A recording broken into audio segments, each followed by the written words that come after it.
Hi. Okay. Hi, Don and Mike. Hi. Welcome to our show. Mr. Son of a Beach. Hey, Don and Mike. Lord, you don't know could fill a book. Everybody loves Don and Mike. It's the Don and Mike Show, and they'll say what they wish. Where else would you rather be than right here, right now? Well, I don't know what this man got his dad for Father's Day. What do you get for the guy who has everything? What do you get God for Father's Day? Well, that's the question for Bill Hochberg. Ladies and gentlemen, please welcome Rob Spiewak. Take it away, Rob. Rob Spiewak. I mean, he has every necktie ever made, so I don't know what you get him. Good afternoon, Mr. and Mrs. B.F. Deal and all the ships at sea. Hey, it's where snapper is their favorite seafood. And I do mean seafood. Seafood, right? It's the Don and Mike Show. Thank you, Robbie, and hello, and thank you for listening, everybody. Don and Mike Show. New episode here on this Monday, June the 18th. What can I say? The Golden Boy is in the spotlight, and that's just where he likes it. Why? Just a new Golden Boy thing. Okay. That's all. Just The Golden Boy is in the spotlight, and that's just where he likes it. Hi, everybody. Just keeping that for whenever it becomes appropriate. I'm very suspicious.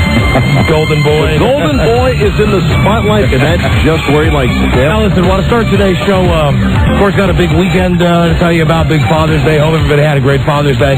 Want to start today's show by spotlighting a young musical talent, all right? And I ordinarily don't do this on the show. We don't play records anymore, but my wall at home is covered with gold records from when I was a music director and a program director at Top 40 stations. And frankly, we'll give these guys a big break today. Okay, very good. Because I, for one, think that barbershop quartet music is on the way back. Yeah, it's right? coming back. Absolutely. I want to start right now by playing this, the brand new single by Da Vinci's Notebook. Da Vinci's Notebook. They're big. Where did you acquire this?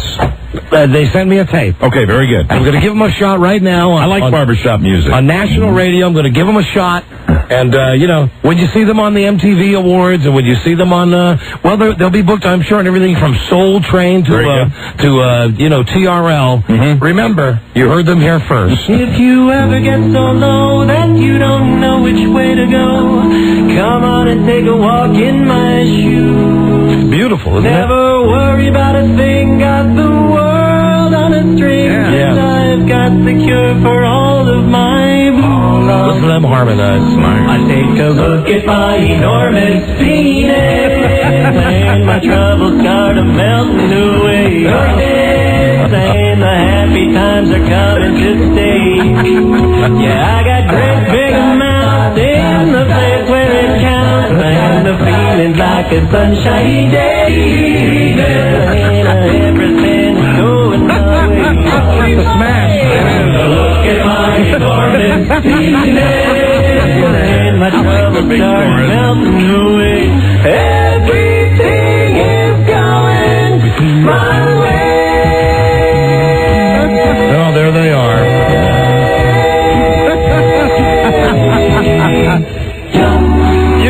Keep it simple, stupid. That's a hit. And as long as I'm at it, There's more? 2 in a row. Well, we haven't played this one for a long time, but enjoy the Rock Fest, everybody. You said at first that we would never part. Another great undiscovered talent. How about a 3-for? Where's Joe Pesci? You're the biggest cowgirl bitch I've ever seen. That's right. Stuffed into your two-tight blue ragged jeans. Yeah. Both these songs are giant hits. Well, I thought of every word from A to Z. But you put the in country. Okay. So, that's it. Remember, you heard them here first. Right. Da Vinci's Notebook. There it is. That's lovely. I'd love to hear that as many times as you want to play it today. That's just my opinion. How about Out of a Jingle? Very good. If you ever get so low that you don't know which way to go, Starts out so come on sweet. and take a walk in my shoes. And he's just looking at his penis. Never worry about a thing. He's the enormous penis. Yes. Listen to how happy he is about it. For all of my blue love is Here we go. to look at my enormous penis. Everybody loves it. And my troubles start melting away. I take a look. Happy times are coming to Oh, you can feel the happiness. I got great big amounts in the place where it counts. That's right. And the feeling's like a sunshiny day. Stars of tomorrow. And it's going my way. Everybody! Look at my enormous penis. Bring the whole chorus in. Everything is going my way. Well, a hit is a hit is a hit. And at the very end, they go, yum. Yum. All right, remember you heard it here first. Did they do that at the concert you went to over the weekend? Might as well have. But I'll tell you about that in a second. Very good. Let me see. Oh, all the phones are ringing. Let's answer the telephone and then on to the rest of the junk on today's show. Hello, Don and Mike show. Hey, it sounds like some of that was edited out, that last version that you played. You gotta be S-ing me. I think it might have been. You mean someone made an edit? I think so. Wow. Jesus Christ. Oh, let me take some more calls. Hello, is that why you're calling? Hello, Don and Mike. Yeah, they're dumping part of that song out. You know, what is that friggin' Pixie's problem? What is her phone? Rob? 889. 889. Thank you, Buzz. Christ. I'll spend the rest of the show playing it and they stop dumping it out. Why would that be dumped out? I don't know. Think of a reason. She's sitting up there with the rule book up her ass. That might have been dumped out too. Gotta go, yeah. Yeah, I think that might have been. I think it is. Can I say she's got a rule book? Hi, you reached Kate at W. What's Broyhill's phone number? Call the operations director. This is a great way to start a show, though. Call yourself. Phone call for Don. Yes? What's going on? Hey, we have to follow the rules. Why? Come on. Come on, that's not a rule. They just dumped something else out? I don't know, strange popping noises in our earphones.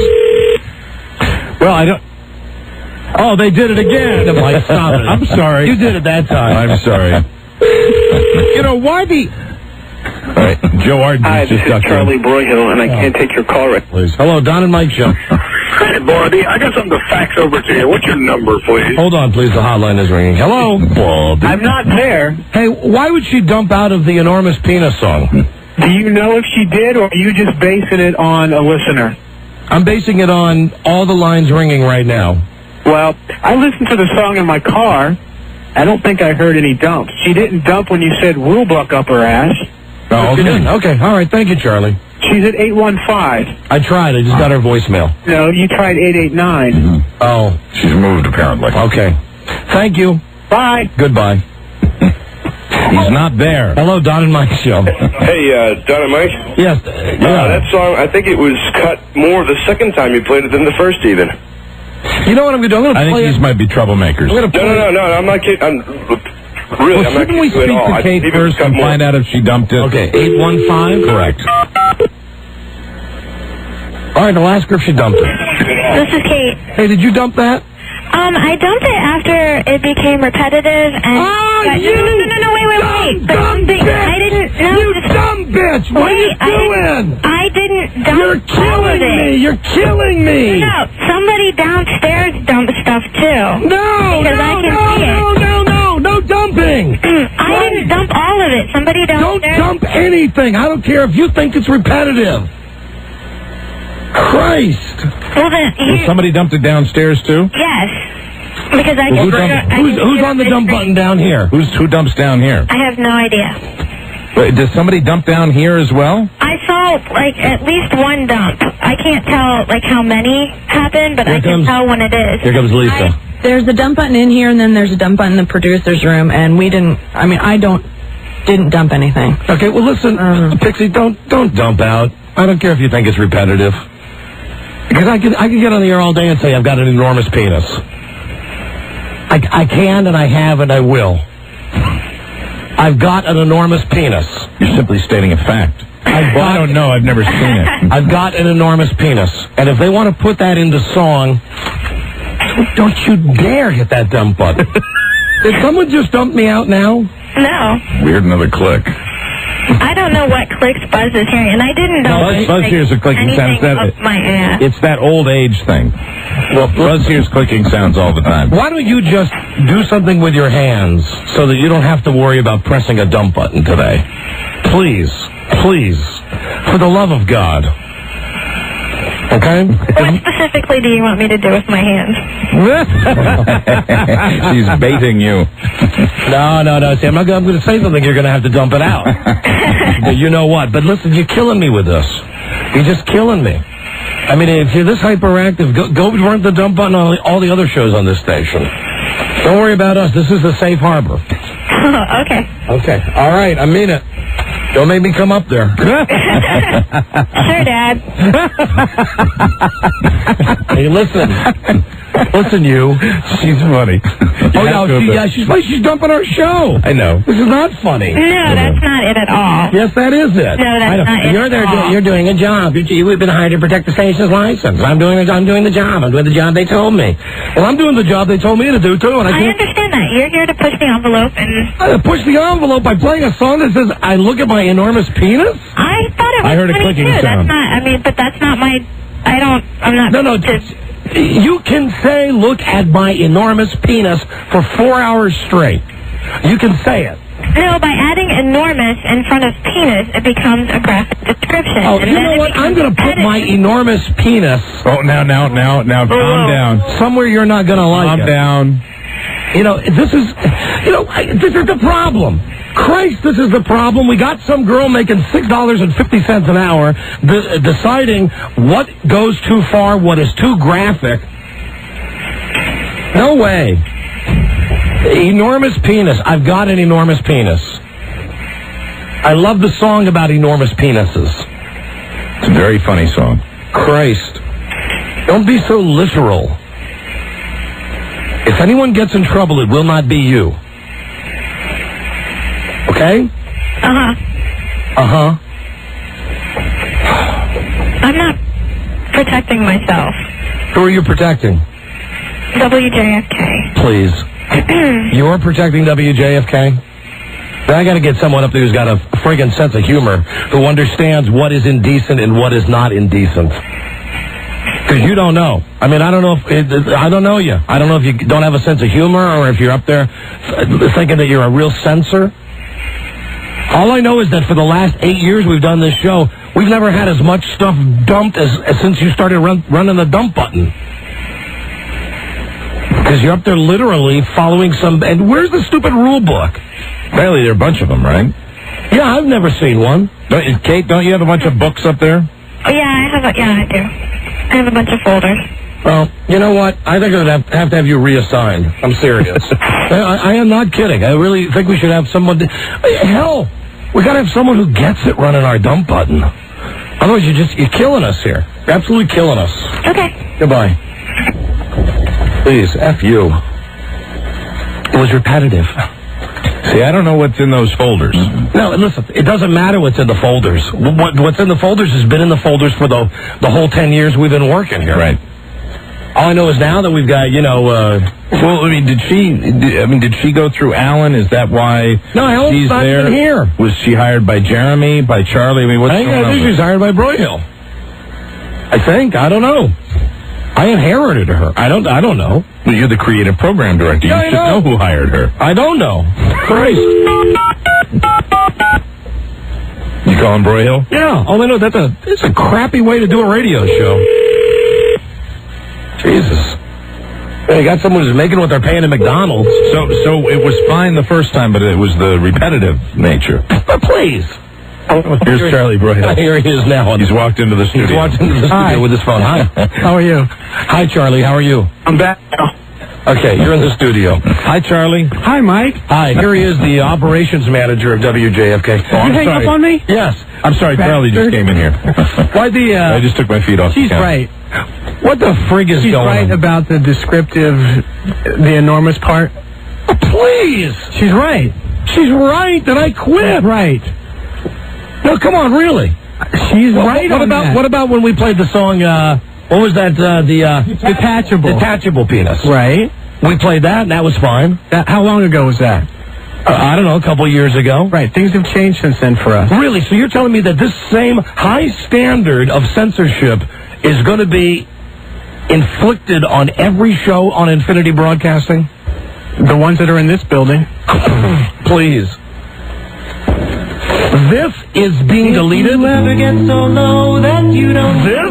which way to go? This is a funny bit. Take a walk in my Seems innocent. Never worry about a thing. Got the I'm going to have to appeal this to a higher court then. Now, because we have spent some time in between, it would no longer be repetitive, right? Yeah, because we're still not talking about a penis. look at my enormous penis. So that got through. And my troubles start to melt. Buzz? And now we got to have Buzz monitor the on-air. We seem to be on track. All right, good. In the happy times. I think I understand now. I don't. I think if we're not talking about it, and like I wasn't talking about it. I was playing it when she did. Yeah. Everything is going my way. Welcome to hell. And my troubles start to melt away. I can't believe we signed a new contract to work here. It's going my way.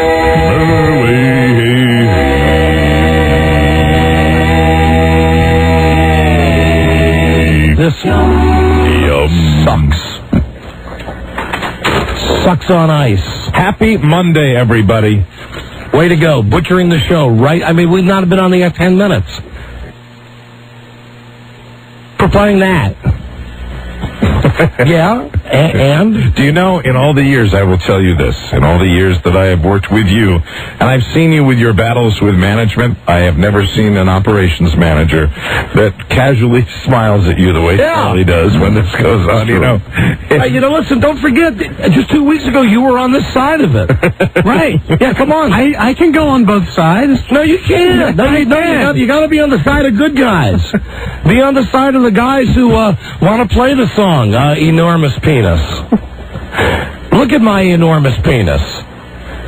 You know, you know why I'm conflicted? Why? I'm conflicted because Kate, who does this job up there, is such a nice person. She's so nice. She is. She's one of them. There are a lot of pricks. Well, why don't you go to her when our ratings crash to zero because she's dumping out all the good stuff, but she's a nice person. She seems very nice. I don't care. There are not many people that seem nice around here. I don't care. I know you don't. You give me a bitch up there who doesn't dump anything, and I'm happy. I'd rather have that than have Heidi up there or Hansel and Gretel, whatever her name is, and Snow White up there. And she's so nice. She's so nice. She dumps everything out. Maybe I shouldn't have said that. Christ. Really, Christ. I know. I'm with you. Christ, you know it ain't easy. I'm with you. I'm baby stepping. I'm doing the work. You're on her side, too. No, I'm not. Yes, you are. No, Because she's nice. Because she's so nice. It's very, there aren't a lot of people. Let me clarify my point. Because she's nice. There's not a lot of people in the hallways here that qualify as just pleasant on a daily basis. So because she's pleasant, it's okay that she's effing up the show? No, it's certainly not okay that she's effing up the show. It's just, that's why I feel bad that we have this conflict because of that. If it was somebody, there's so many other people that I wish had that job in this building that I would feel. That I would feel better about. So what you're saying is, sparring with, you see. If Andy Rice had that job, I'd be upstairs right now. You'd be screaming. I'd be upstairs. I wouldn't be talking about it. I'd be upstairs. Well, I got no love lost for this pixie. Really, I don't. And frankly, I swear to God, yes, I'm going to try to get us a new dump person. Well, you know what? It's almost time for Andy to quit and come back. So when he does, maybe you can give him the job of the dump. Reassign Andy. Sure. We just have to wait for him to quit, which should be any time now. I thought it was repetitive. Please. Kiss my ass. I can still say that, can't I? Kiss him. Go on. Kiss my ass. Go ahead. Kiss my ass. The bad part. The angry part. The purple part. You know, I've always heard that isn't really purple. I don't think so. I've never really spent a great deal of time. I never spent a mirror. I don't think I even never spent time with a mirror looking there. I think even if I had a mirror, it would probably be real difficult to, well, no, I suppose if you get yourself in the right position. Yeah, right. Like when that girl's looking at herself on Sex in the City. Yeah, right. We just have to slide a little forward. She's looking at her poontang. Bad Sex in the City last night, too. Not one of my favorites. Wouldn't know. You didn't watch it last night? Well, I was walking out of Donny Osmond's concert at that time. Right, that's what you said to me. Hello, Don and Mike show. I don't get it. I mean, the FCC is relaxing its enforcement of its standards. Yes. And your people are getting more strict on this. What? Yes, I agree. I don't understand it either. They're not even monitoring anymore. They're only going after that which is reported to them. Right. Correct. They need to back off. Right, the people here need, yes, amen. Right. Pixie. Yeah, the Pixie has to back off. Hello, Don and Mike show. Hey, am I on the air? Yes. Hey, look, I've been listening to you guys since the ABA days. They need to understand, we listen to you guys for a reason. And listening to huge sections of the show get chopped out ain't it. I mean, I feel like I work for Infinity now. They need to change their name from Infinity to the Fourth Reich or something. All right, amen. Thank you, my friend. The man feels very strongly about this. He does. The Fourth Reich. I'll mention that. It might be an appropriate name. Hello, Don and Mike show. Hello. Oops. Hello, Don and Mike show. Yeah. Sitting down with the two fat men. Yeah, this is Bobby Brown. Yeah. Hello, Don and Mike. You guys were on the air with Charlie Broyo playing your song, and 95% of it got through. What they did edit out was, they edited out enormous. They left penis in there, but enormous got it doesn't. dumped. No, it doesn't work that Listen, way. they don't have the technology to just take one word out at a time.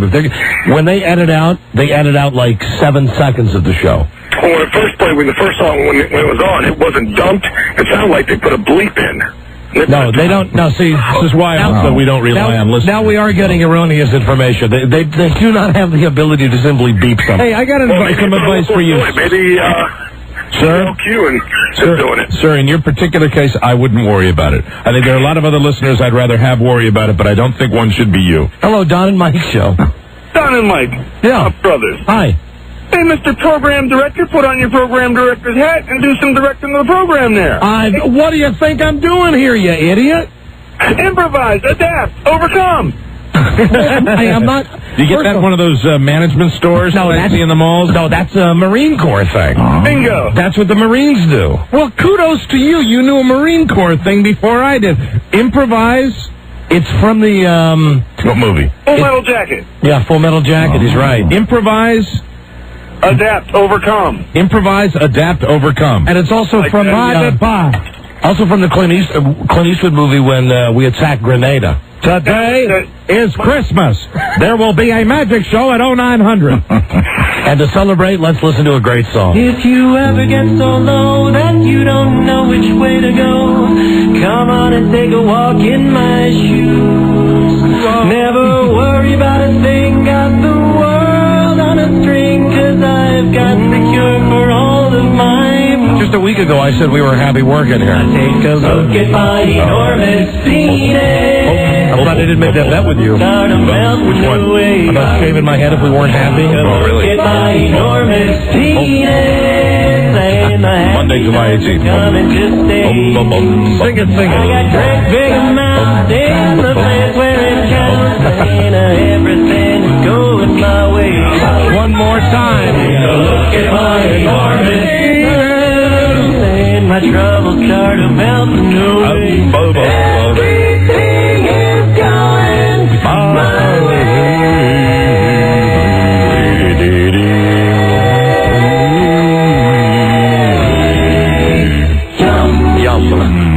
Yum. That's all she wrote, my brothers. All right, well, I believe that got through.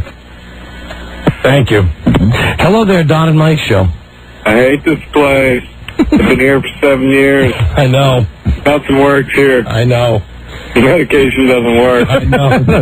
That's the happy guy with the disorder. Hello, Don and Mike show. Hello. Hey, guys, how's it going? Hey, buddy. Hey, you know, at the beginning of the show, I don't think it got dumped at all, at least out here in the West. I'm out here in Spokane. I'm delivering mail. Now, listen, you hear the same thing no matter where you are. You're delivering mail. I bet you hear those clicking sounds, though. Oh, no, I didn't hear it. I didn't hear it clicking. You're hearing the exact same thing, and the dump that you hear would not be a click. It is a digital edit that simply takes away 7 seconds of something that was said. Right, I understand that, and I've heard it done before to you guys, but it doesn't seem like they did it this time. But well, no, she said that she did.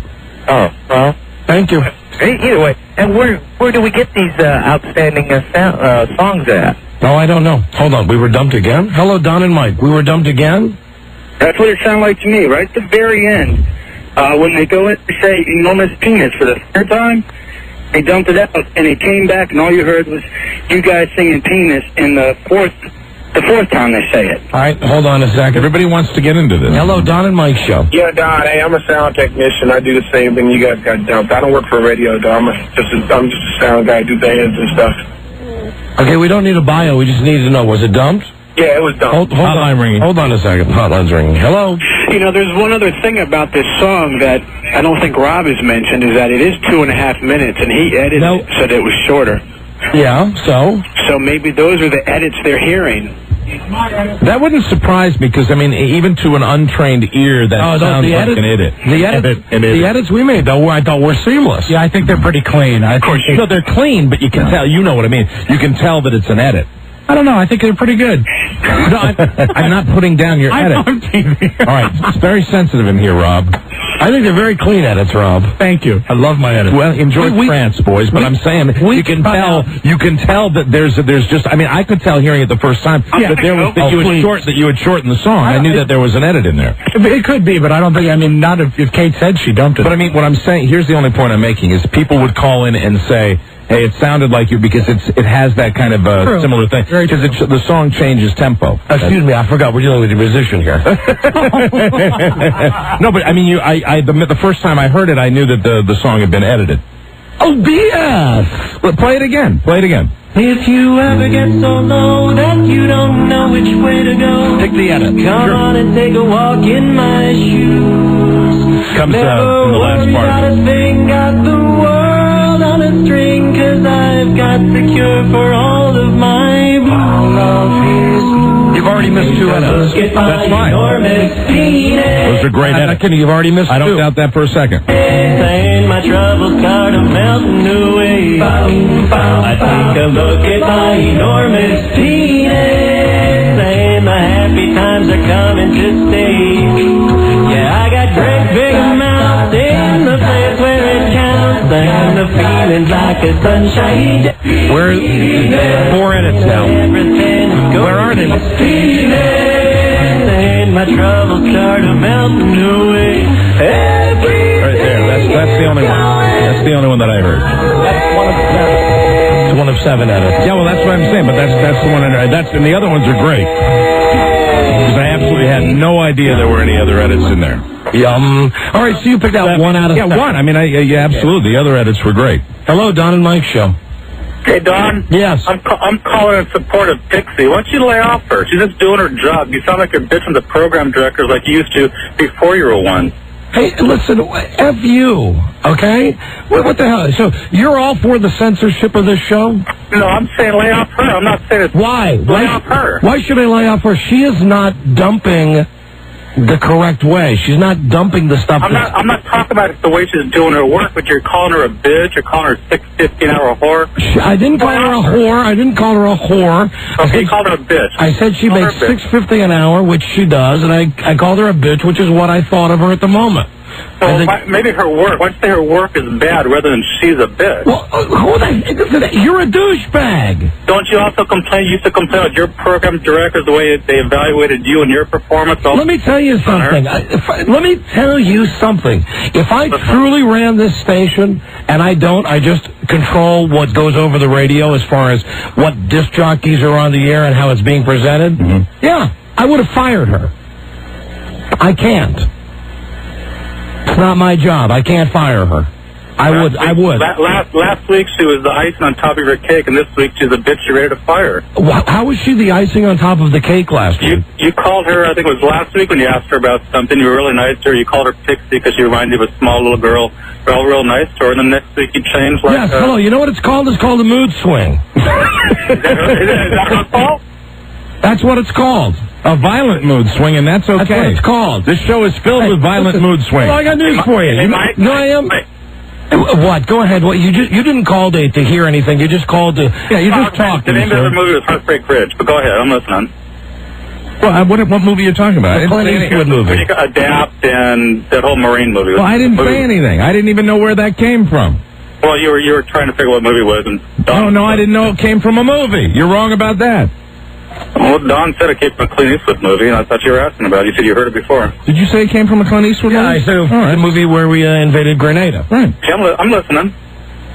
Oh, God, you are an idiot. How's that? Happy Monday, everybody. You really are an idiot. Well, how do you figure that? How do I figure that? I'm just calling this girl's kind of on the other end of the line. You're calling to defend. You're calling to defend her. Well, that's great. I'm telling you, she's doing a piss poor job of running the dump button. And if I could, I'd fire her ass. Well, I can't. No, there's a difference. Tell her she's doing a bad job running the dump button. I agree with that. But calling her a bitch. Well, that is my way. I'm calling you an asswipe. That's fine. I don't work for you. Well, I think you've called before, too, haven't you, sir? Yeah, absolutely yes, right. all the time. Listen, she's a bitch. You're an asswipe. My general manager is a douchebag. And the other general manager is numbnuts. So why don't you put some of your workers on and tell them what they really feel about you? I don't think... You know what? He is enjoying. This guy is... he's getting everything he wants out of this. I'm sure I'm hated by a large majority of the people who work here. I don't give a crap. I just don't think it's right calling this young girl a bitch. It's just, you can tell by her tone of her voice, but she has to be quiet. I just don't think... You know so much about the situation. No, I just don't think it was fair. Well, why don't you quit whatever you're doing and become a pro bono lawyer and work for people who really need your help, rather than calling to defend some girl who's running my dump button? Well, I can't call and defend her? No. I can't simply make... No, you can't. You know, you do it on a regular basis, though, and it lacks credibility. And listen, I don't care if it was her. If you're doing this, you're not doing this because you want to defend anybody. You're doing this because you do this for your own recreation. And the bottom line is, I don't want our show to be edited. We didn't do anything that was obscene and anything that was filthy. You know, I agree with that. I wish it wasn't either. All right, so the fact is, though, you do this for recreation, and it would be different if you called every, 3 years or so, but you call on a regular basis, and you call because you like to get... I've probably got through 4 or 5 times in the last 4 or 5 months. Right, exactly. So once a month... Yeah, let me explain something to you. You're having calls. Once a month... How much I listen to your calls. No, shut up for a second. Once a month is a ridiculously overactive caller. If you add the callers that even participate in this show, most of them, the vast, overwhelming majority, never ever call a radio station in their lives. Listen, we'll call once a month. That puts you into a different category altogether. We're very glad you're... And I'm sure the majority of them aren't in the car as much as I am. You know what? We're very glad... I disagree with that completely. We're very glad that... I'm in the West Coast 12 to 4. I'm in my car between 8 and 5 about... We are very glad that you listen. We're very glad you listen. But please, your input means nothing. So just shove it. Go away. Well, I'm not going to go. I'm going to keep listening. Maybe I won't call. But right, good. Keep listening. Keep listening, but keep your opinions to yourself. The other guy you goof on. But I just think it was unfair just calling this girl a bitch. That's all. Well, I'm sorry she was acting like a bitch. She needed to be called a bitch. Don't apologize to me. I'm not apologizing to you. Call her, say I'm sorry. I'm not apologizing to anybody. All right. You know who the biggest bitch is what's your mother's name? You're the boss. What's your mother's name? She's the biggest bitch. She's the one that gave birth to you. Well, that's your opinion. I've heard that before, too. You've heard that what? That your mom's a bitch? No, that you say that about it. These callers, you call, you attack their mothers, you talk to their brothers, sisters, aunts, uncles. That's all right. Well, you love the show, though. I listen to it all the time. You're right. You love the show. Right. Yeah. I don't have a problem with the format. I just don't think it was fair. All right, well, you made your point. You've made your point 15 times. How many more times do you want to say it? And maybe you've learned a valuable lesson today, that life isn't fair. Nobody said that life is fair, Tina. I'm bigger. I'm faster. I will always beat you. And I reserve the right to call anybody any name that I like. That's fine. All right, now go away. Because it's my ball. You can't play. And it's your show. That's right. All right. Now go away. And this girl. Now go away. Go away. I'm so sorry. Go away. Come on, get lost. You're not wanted here. Count to 3 and I'll hang up. 1, 2, 3. Right. I didn't mind yielding that at all. I felt like the victory was ours. You gave up no ground. I didn't think so. It was a thought process, though, but then I said, no, I'd rather have him go away. Hello, Don and Mike show. Yes, those. Damn, I wish I hadn't counted to 3. Let it go, man. I'm sorry, man. It's tearing me up inside. Hello. O'Mara. What? Those golfers on the 18th hole yesterday, they choked.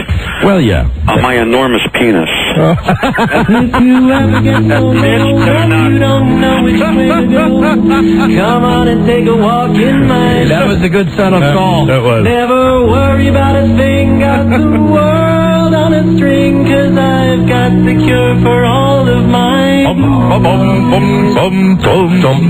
at my enormous penis. You bitch. My troubles start melting away.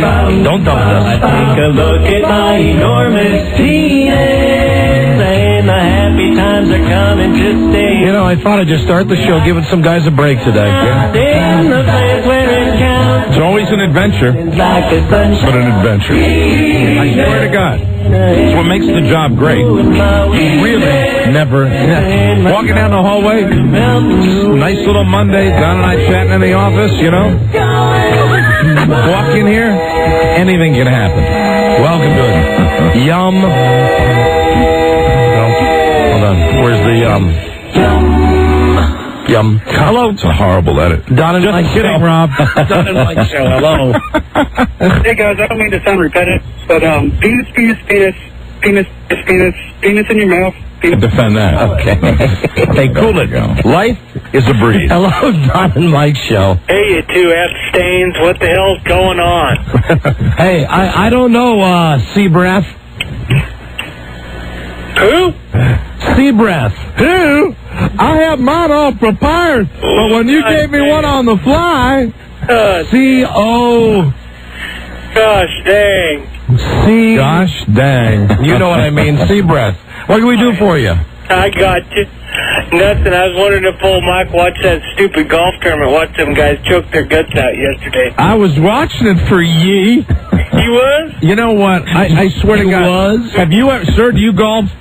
Hell no. I sold my golf club. All right, you know what? I think any golfer can relate to a 3-putt from that distance. That's all I'm going to say. I know they're professionals, but I mean, the pucker factor in that situation is pretty enormous, but it was, I felt so bad for the guy because you got 1 million people in back of this green who collectively go, oh, loser, choke artist. And I don't like golf, except when Tiger Woods is on. Right. But even I liked the fact that you have these guys who have a putt that's like a putt-putt thing. Right. It's like it's a foot away from the hole. Yes, exactly. And both of these guys are such retards. Right. They can't make the simplest putts. Now, that I can relate to. It was amazing. And anybody that's ever played, I mean, I've 3-putted many times like that. It's horrible. But, these guys are supposed to, the whole thing. And when you got a guy like Johnny Miller on NBC who just doesn't cut these guys even one bit of slack, and he's sitting there going, oh, man, they're going to remember this for a long, long time.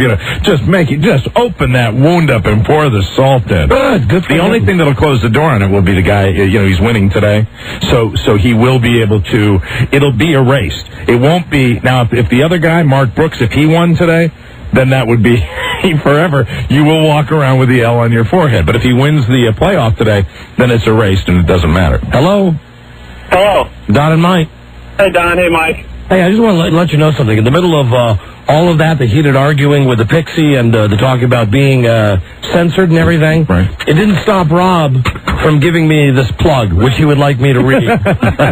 Well, we all rely on you for those plugs. Well, but I mean, seriously, I'm in the middle of yelling at the Pixie and yelling at the guy on the phone, and we're trying to play the penis song. Rob is in the back of the room writing down the plug because he's going to be giving away free pastrami sandwiches. I know we all have our priorities, and I think if you examine what I did, it's actually quite wise. Ah, very good. Okay, I mean, and keep in mind the last line on that card. Don't miss our own Rob Spiewak Wednesday, 11 to 1 at Togo's. Togo, not to-go's. Togo's. Togo's. A daytime prior to the show appearance. In Sterling, Virginia. get a free pastrami sandwich.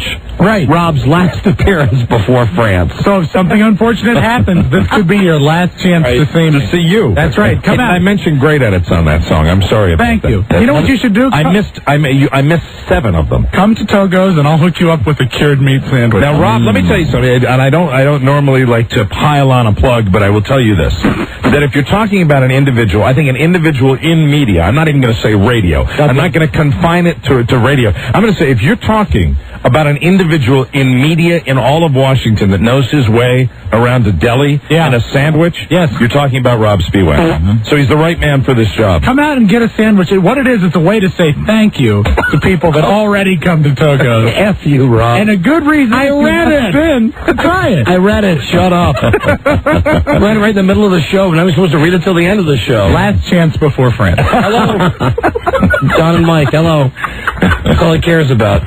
You know, we're arguing about our constitutional rights here, and he's back there busy writing a card, come get a free pastrami sandwich. Do you know what I've determined, though, about this show and about most of life, really, about Buzz and Rob and you and me and everybody? Right. It's all about us. Right. Well, individually, it's all about us. I guess you're right. The Golden Boy is in the spotlight, and that's just where he likes it. Oh, did I mention I won both my matches over the weekend? There you go. I mean, Retief Goosen might have 3-jacked to lose the U.S. Open, but I won both of my matches, and I want to thank my partner, Brian McMahon. The Golden Boy is in the spotlight, and that's just where he likes it. Brian McMahon, who played incredible golf, and can the Golden Boy shine again? I don't want to say he carried me, but one of my opponents suggested that I give him a sugar cube and an apple after the round. Hello, Don and Mike show. Hello. Oh, I just want one more call before we go to break. Hello. Hi. You're ready to hit the showers right now, aren't you? Yeah. It's been a day. Well, you know that. I know. It's already been a day. I know. Hello. Don Mike. Yes, hi. Hi, I wanted to see if y'all were having a Las Vegas-style show anywhere in the Fairfax area soon. No, we've decided we would never make another public appearance again. Thank you, though. We used to make them, but now that Don is program director, we will never go out in public again. Hold on a second. One last call. Really, and I got a guy who I would trust to run our dump button. Hello. Hi, Don and Mike.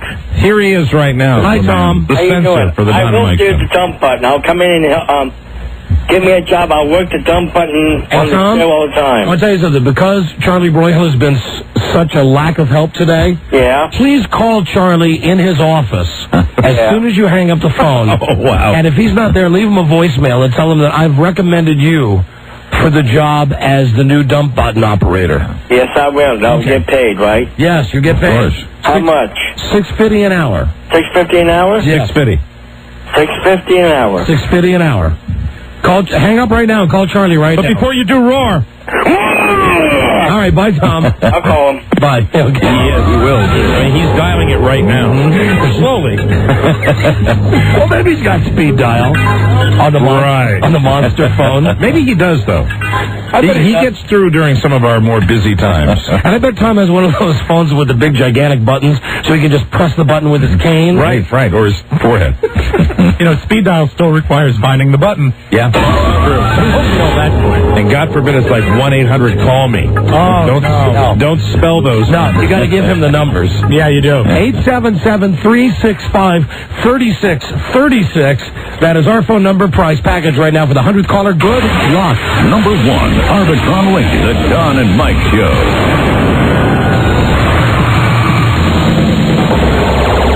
Hagerstown, Maryland. Hello. Hi, thanks, Larry. This is for Senator Bob Dole. Go. Yes. Don and Mike Garner, you're coming out on the erectile. Okay, I think that was a gag call, so I cut it because they mentioned 2 local disc jockeys. God damn it. Right. The Don and Mike Show.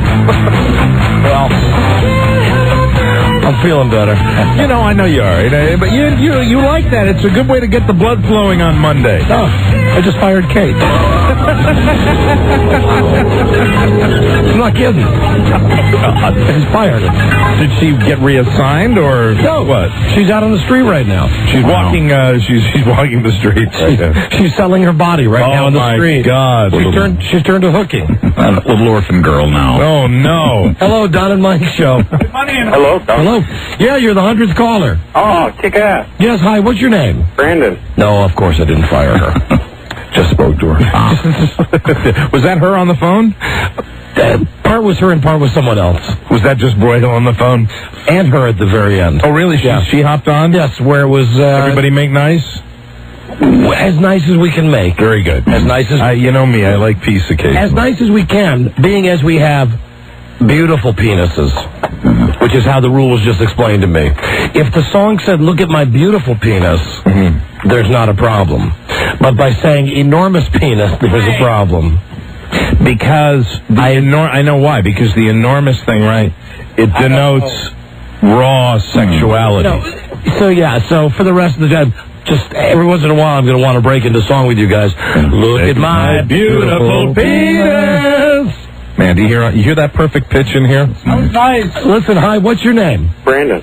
And Brandon, where are you from? Citrus Heights, California. Caller 100. Now listen to this. You won a Whammo Fun in the Sun toy. Yay. Oh, boy. Whammo, the leader in outdoor summer toys, available at toy stores everywhere. Whammo. But wait, there's more. You've also won a free account on MafiaMob.com, plus 200 points. Join the Mafia at MafiaMob.com. The Internet's hottest new game, MafiaMob.com. Whack everybody. That's what it says. A good motto. I'll just tell you something about this website. It's enormous. Oh, there you go. It's an enormous website. An enormous website. That you sit there and watch with your beautiful penis. Right. Also from the wonderful World Wide Web. www. Let me see. Wednesday on the show, we're going to have the 3-month experiment is over with the girls who have been taking New Bust. Well, I sure hope we get a better turnout than the last time. They're all coming in on Wednesday. Good, I sure hope so. And all of the pictures of their naked breasts are going to be on the web, so you can see how the breasts have grown. Mine have never been bigger, and I'll tell you, when I first started taking the product, I was also a little irritable, and now I feel just great every day. And my powers of concentration are bigger. So the New Bust girls will be here Wednesday. We will get those pictures on the web. You will see the pictures on the web. Thursday, live in the studio, Journey is coming in to perform for us. Yeah. You're the musicologist. Just refresh my memory with Journey with their what was their biggest hit? Well, any way you want it. That's the way you want it. Any way you want it. I think this is probably the song that you'll remember best that Journey did. If you ever get so low that you don't know which way to go. Yeah, it sounds like Steve Perry. Take a walk. I think if we sing Beautiful over Enormous, never worry about a thing. They won't dump it. On a string. Yeah, we're just really loud. Everybody, and it's like we're singing on it. I take a look at my beautiful penis, and my troubles start melting away. I take a look at my beautiful penis, and the happy times are coming to stay. Yeah, I got great big amounts in the place where it counts. That's right. And the feeling's like a sunshiny day. I take a look at my beautiful penis, and everything's going my way. Everybody! Take a look at my beautiful penis, and my troubles start melting away. Everything is going my way. Beautiful penis. Look at how beautiful it is. Yum. Also from the... so anyway, Journey's coming in on Thursday. Minus Steve Perry. Although they got a guy who sounds just like him. And looks just like him. He does. Good enough. Have you not That's seen? the important part. No, I haven't. They got a skinny guy with a big, gigantic beak nose and long hair. I'm so glad they were able to find a celebrity lookalike. They did. Sounds just like him. And then Friday on the show, the Mike Birthday Nude Fest. Oh, really? Do I get to pick the recipient of the nude? Already selected. Well, I thought the birthday person always gets to pick. So you just sit back and watch. Enjoy. Really? Just enjoy. So you've selected somebody special? Someone new. Someone new. Someone new, someone you'll like. Will I approve? Oh, yes. Really? Yes, you will. Because, you know, when GB has a birthday... I know. He doesn't want to be disappointed. Listen, GB, we won't let you down, okay? The Golden Boy is in the spotlight, and that's just where he likes it. Won't let you down. Right. Now, also from the internet world, we got a letter... Lisa just brought a note. The guy wants to come on the show. I don't see any need to talk to the guy. We got a letter from Lycos.com. Have you heard what that is? It's a website, right? That's a search engine or a website or something like that. They have, let me see, media alert. Web users speak out. Who is the most popular radio host in America? Lycos presents the top 20 radio personalities based on internet searches. All right? So, Stern is number one. That's no surprise. Right. Rush Limbaugh is number two. Art Bell, that UFO quack, is number three. Well, isn't he an internet dude anyway? I mean, that's where he makes his hay. Dr. Laura Schlesinger is number four. Paul Harvey is number five. And at number six, it's the Don and Mike Show. Well, I think that's good. You know, normally we don't applaud being number six, but frankly... Very well-known list of radio people. I'll take it. And then number seven, right behind us, our buddies in New York, Opie and Anthony. Wonderful. Number 8, Don Imus. Hey. Number 9, Jim Rome. Number 10, Tom Joyner. 11, Man Cow. 12, G. Gordon Liddy. How about you? 13, Lay King. 14, Phil Hendry, the guy that does that incredibly idiotic show where he pretends to be all of the callers. Right. 15, Tom Lickass. 16, Joan Rivers. Now we're getting to the bottom of the barrel. Right. 17, Oliver North. 18, Dr. Demento. Just let me say, if you're rated... still alive? If you're rated below Dr. Demento, you're in trouble. Yeah. 19, Michael Medved. Oh, no! Movie reviewer. Isn't he like a nerd boy? Yeah. Number 20, John Boy and Billy. Whoever they are. Okay. Now he's at the bottom. I wonder if they're from the South. I bet they are. I have heard of them. I think they're out of Tampa, maybe. I'm not sure. Let me see. So, anyway, the guy writes in here that, Stern is the most downloaded.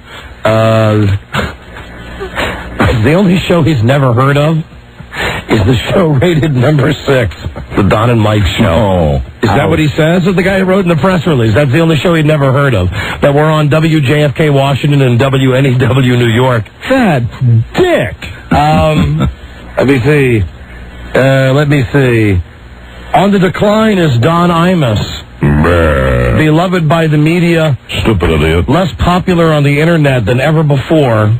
And then Paul Harvey. So that's it from Lycos.com. Well, it's nice to be on there. Yeah, sure. So we're number 6 on that list. Thanks for the press release. Thanks for mentioning that in the press release. Yeah, that's very flattering. So he happens to live in a city or work in a city that we're not on in. He's in Waltham, Massachusetts, so that must be a Boston suburb, maybe. You know, it's amazing with our public relations machine that he hasn't heard of our show. Yeah. Makes me feel real good because it says all this stuff about Stern and Limbaugh and Dr. Laura. The surprise of the list is number 6, Don and Mike, the only show I'd never heard of. Oh, that's good. Now he's heard of us. Really? You mean you've heard of the John Boy and Billy show, but you'd never heard of this show? And what's the matter, Poindexter? You had heard of Michael Medved, but never heard of this show? Sharpen your ears. I sharpen your ears. So anyway, that is from Lycos.com. Oh, and that, of course, was a .com theme that we had going. There we go. That was an internet-related feature. Here on DonandMike.com. Hi! Whenever we talk about the internet, we'll play this song. Don and Mike Show! DonandMike.com.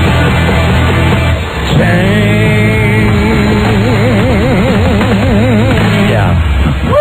Take a look at my beautiful penis. And everything's going my way. Hello, Don and Mike Show. Don, how did you enjoy the Donny Osmond concert? Give me a moment. Give me a moment. He's so hot. Oh, boy.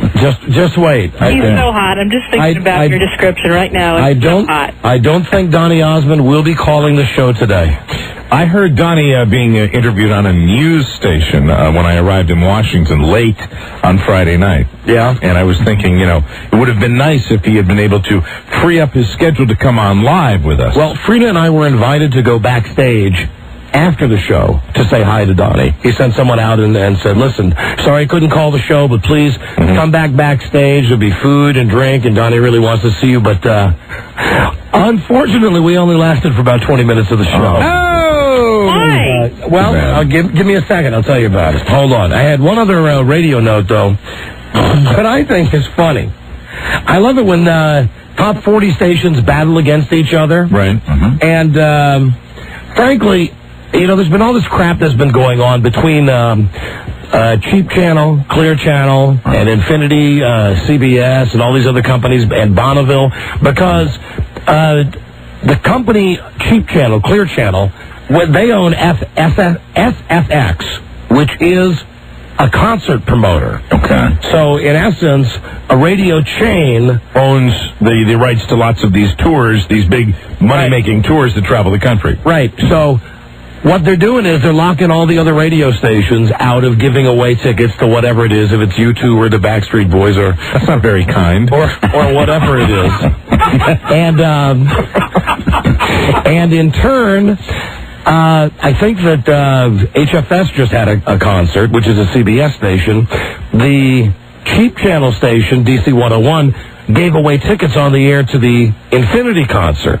But when the Bonneville station gave away tickets to the Cheap Channel concert, Cheap Channel took them to court, saying, it's not. I mean, do you follow this? There are three major radio groups here. Right. The company that owns, and our show is heard on some Cheap Channel stations, so I want to say they're friends of ours also. Right. And you mean cheap only in the best possible way. Yes, Cheap Channel. Right. They own the company that puts on the concerts. So they got mad when another station got tickets to one of their concerts and gave it away, yet they had no trouble getting tickets for a CBS-owned concert and giving those away on their radio station. Exactly. Well, if a station goes out and purchases tickets to a concert and then gives them away, there's absolutely no way that they could fight them. It must have been something more elaborate than that. I found this out in my negotiation. Well, in the station's negotiations with the Redskins, for instance. I found out that WJFK, is the Redskins' right holder, is the only station that can give away tickets to the Redskins. It says so in the contract. And I said, when we were at a meeting with the guys from the Redskins, I said, well, what if, Q107 buys a bunch of tickets? They can buy tickets from a broker and give them away. And they said, no, they can, but they can only say, we have tickets for the local team on Sunday. They can't. They legally can't say they have Redskins tickets to give away. Well, when you spend all that money for the rights to a team to broadcast them, I guess that's good. And it's the same deal with the concerts. That I guess other stations could buy stupid Backstreet Boys tickets or whatever. We've got tickets to all the great shows. Yeah, but I think that they legally, I don't know if they could say, they might say, we got tickets for a boy band that has 5 guys. Now, if everybody knew that there was going to be a huge concert on a Friday night, and you got on the air and you said, we got tickets to that big concert tonight, are you covered there? You're covered. Yeah. So anyway, this leads me into the real story. That's just some of the behind-the-scenes radio stuff that's been going on. Now, here we have 2 stations in D.C. They equally suck. Z104 and 99.5. I mean, they play the same 5 records. They have the worst disc jockeys in the world. Right. Both stations are totally unlistenable, and between them, they pull maybe 2% of the audience. But they are engaged in a gigantic fight with each other right now. And the Hot 99 station sent out someone wearing a Z104 T-shirt. And he had a cell phone. And his job was, on the air, to go up to people and knock on their doors and say, hi, my name is Joe Blow.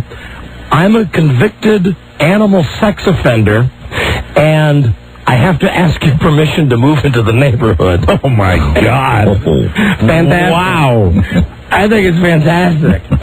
So, knocked on people's doors claiming to be an animal sex offender while wearing this giant shirt that says Z104 on it. Well, of course, telling those who answered the door that he was moving into the community, been ordered by the courts to go door to door to personally inform his neighbors.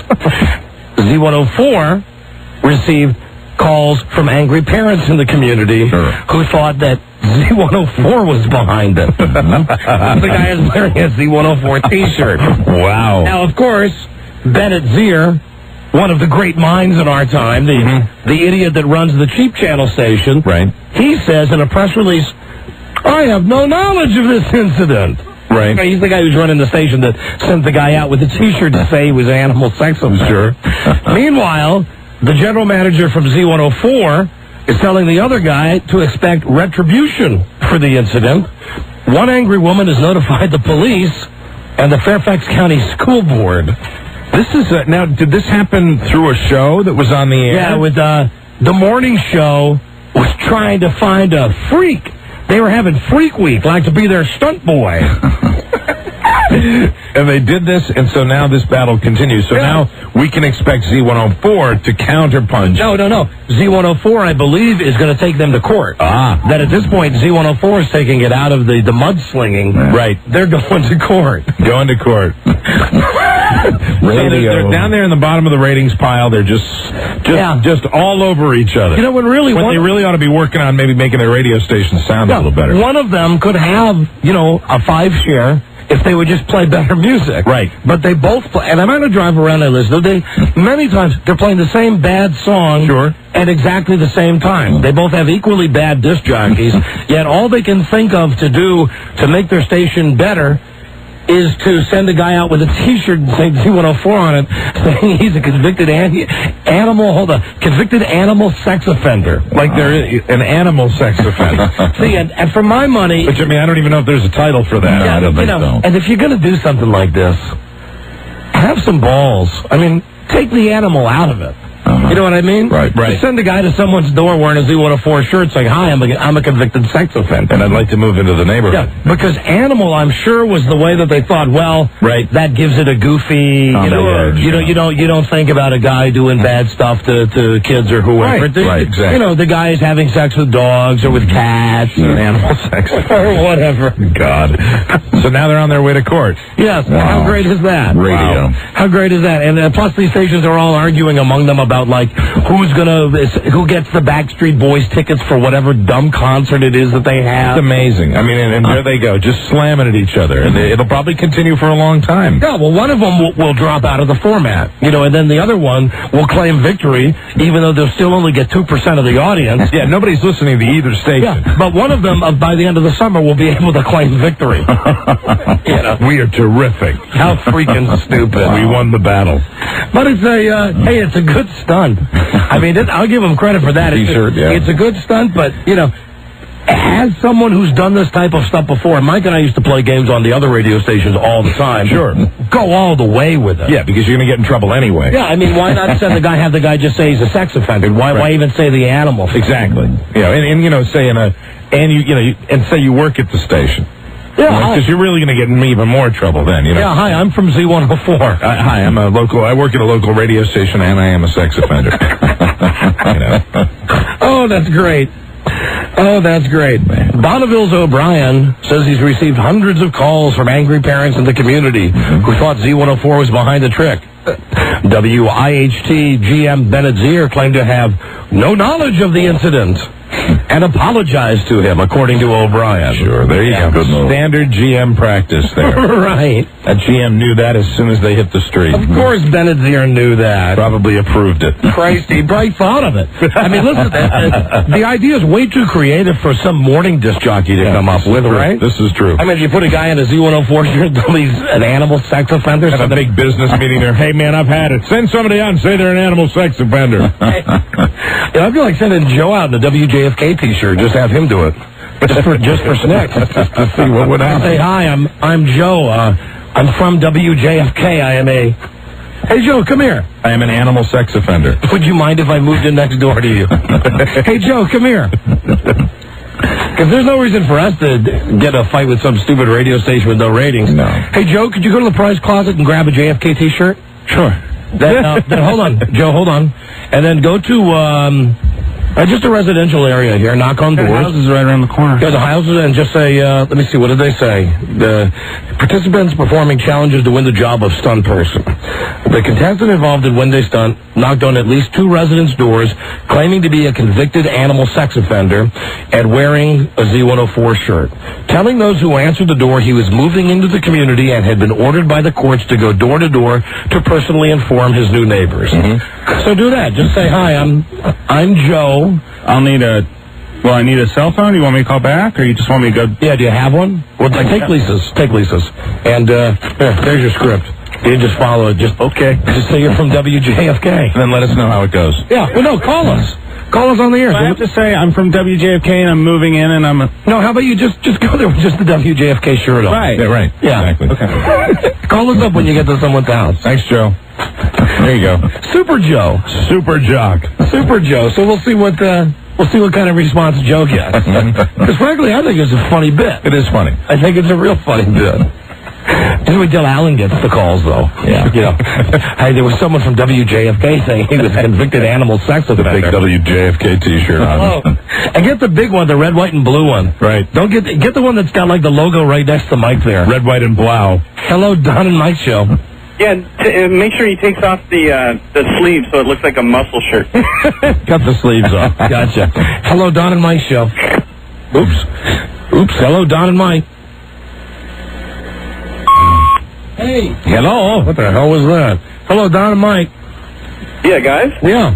Hey, I am for the DJ that we all love to hate but can't say his name.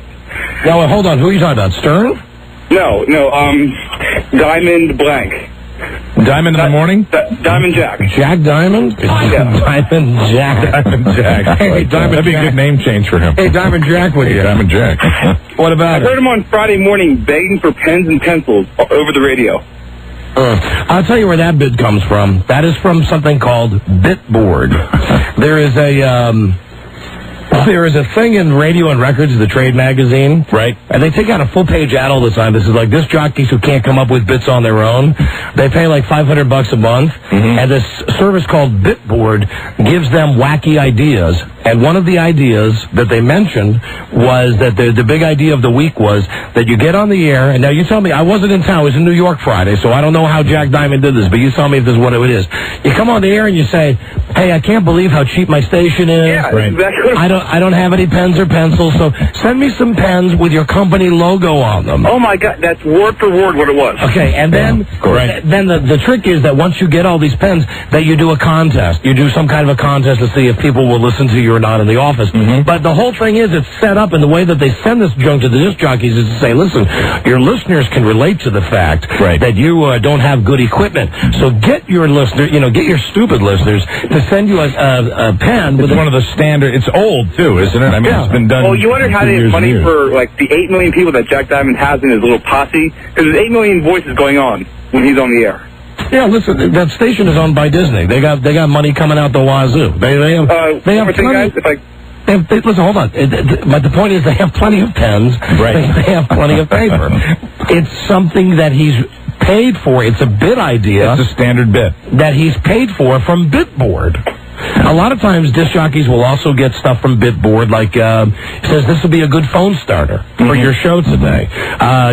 This is a good idea for a game to play with listeners on your telephone. One of the ones that they all use is the what's the next line? Right. Where you go, since my baby left, bow down. What's the next line? If you can get it, you win. Yeah, right. Same thing. People stay on the air using these tired old bits. If you can get it, you win, duh. Yeah, it's from Bitboard. Absolutely. And I haven't heard in a long time, but I want to hear the Yoko Ono alarm. No. You can't set it off. It has to go off naturally. Right. One of us has to say it. Naturally occurring phenomena. Doesn't count now, though. No. Hello, Don and Mike Show. MichaelAnthonyShow.com. Michael Q. Anthony. So one of us... You ever get so low that you don't know which way to go? We have to say beautiful again. We say it like Yoko, though. Okay. Never worry about a thing. Got the world on a string, 'cause I've got the cure for all of mine. Okay, remember, like Yoko.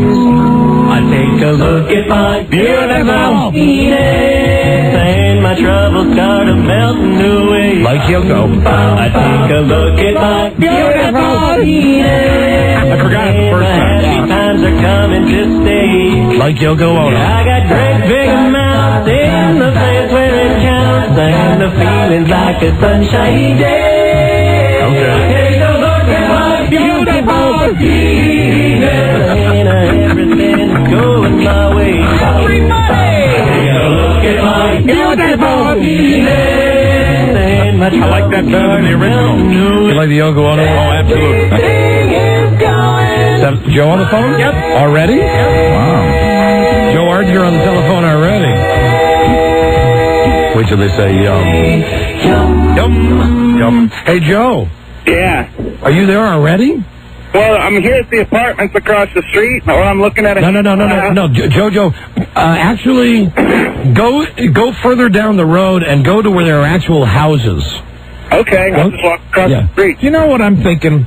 I'm thinking this is a bad idea. Let me tell you why. Why? As a father of 2 girls, if somebody came in and came to my wife's door and knocked on the door, I'm going to say I think this is a stupid thing to do. I know I'm going to get yelled at. I know I'm going to get lambasted. We're just having fun. Let me just tell you. I know. Please, for just a moment. Just one clear-thinking moment. But they're not coming to your house, though. I know they're not coming to my house, but I mean, I'm just projecting myself. If my wife was in that situation and somebody walked up and banged on the door and said, "I am a sex offender and I am moving into your neighborhood," I think an animal sex offender. An animal sex offender. I would think it would probably throw her into a loop for probably the better part of the next month. Well, don't go to Mike's house, though. I'm just telling you. I'm a pedophile, not a pedophile. No, see, Jesus Christ. Oh, my God. All right, well, I got some houses. Oh, no. Oh, come on. No. We are parroting. I'll take the heat, and I swear to God. Oh, come on. This is a dumb idea, guys. Come on, it was a dumb idea when Hot 99 did. I know. It's just, I think, in this, I think it would be insanity to do this. I really do. I hate to be. I think it's funny as hell. I feel like I'm being your wife right now. Yeah, I think it'd be funny as hell. This is a bad idea. If the people have like a dog or a cat right there in the room, it'd be silly. Hello? What is your concern? What is my concern? Yeah, I'm not talking to Joe. Oh, my concern? My concern is not, anything other than, just I know how it would be handled. And how about if Joe says at the end it's a joke? If he says if it's just a joke, this was just a practical joke. Yes, he certainly won't stand there and say, "Okay, goodbye." If he says this is a parody of Hot 99.5. It happened so quickly, and I'm sitting there going, the wonderful powers that be here, and it happened very, very rapidly. But it's just, it's funny. We're making fun of other radio stations. We're making fun of other radio stations. I know, and everybody's going to call me a pussy, and that's fine. I can deal with that. I just think that's a touchy subject. It really is for a lot of people. It really is. But he's talking about animal. I mean, I'm not looking at it the same way as the dumb 99.5 did. Right. Well, he's not talking about having sex with kids or with teenagers. He's talking about having animal sex offenders. Animal sex offenders. Right. Animal sex offenders. How about at the end? He's saying this is a joke. That's fine. Okay. I'm kidding. And I don't mean to do that, but I mean somebody's got to. You know what I mean? Come on. Okay. All right, Joe. Well, then find a house, please. All right, I got one right here. All right, give it a try. All right, here we go. Got a pickup truck I'm driving. I'm a little nervous with that. As you should be. As you should be. Oh, my God. And do you see ringing the doorbell? You see the script there from the transcript of how they put it in my pocket. I don't think I should really read it. No, yeah, pull it out. I want you to read it verbatim as it says there. No ad-libbing, please. Say, Joe has the luck, too. No offense, Joe. Okay. Nobody's answering. Let me run next door. Okay. Okay, I'll run next door. Are you wearing a big white WJFK T-shirt? Redskins radio. Joe, listen, you gotta come back and just get a WJFK shirt. That's a twist. Now you're thinking business now, aren't you? Well, now I'm thinking, I know. I was just telling you about copyright infringement. Right. Just come back and get a WJFK shirt. Okay. I couldn't find one. I had to go to Steve Johnson. Well, did you talk to Tammy? I couldn't find. I dialed her extension. She didn't pick up. Now, well, then come back and go upstairs and just get a plain white WJFK shirt. Okay. All right. Over and out. See you in a minute. Bye-bye. Bye-bye. Oh, my God. You made it. That's the fastest he's moved in about 2 years. Yeah. Who, Joe? Yes. Yeah, right. Just all of a sudden I was seeing that he was at somebody's door. Hi. Hello, Don and Mike's show. Don and Mike. Yeah. Did you get the idea for a honk for cash off the bit board? Nope, made that up.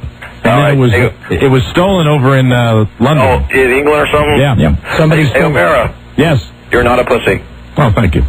No problem, man. There you go. Affirmation. There you go, Mike. Hello, Don and Mike show. Hey, I'd like to speak with Don and Mike. Yeah, you're on the air. Hi, Dan. Don, hey, yeah, I think I know where Mike is coming from. If somebody came up to my door and said, I'm a child molester and I'm moving... All right, he's not saying he's a child molester. Well, yeah, sex offender. Animal sex offender. And listen, please understand, this is simply a goof on the fact that the other radio station already did it. And, Mr. Program Director, I got a question for you. Yes.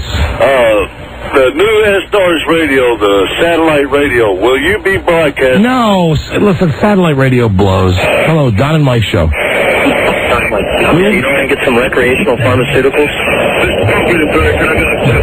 Calling the wrong number, apparently. Hello. Don and Mike. I thought you gave him your home number already. Hello. Hey, Don. What? Yeah, I was wondering if you and Gary and Frida hit the pool this weekend.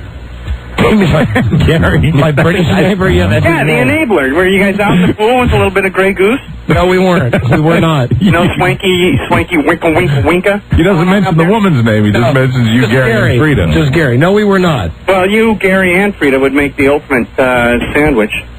All right, thank you, my friend. Yeah, you're welcome. You're Frida's quite the babe. Bye-bye.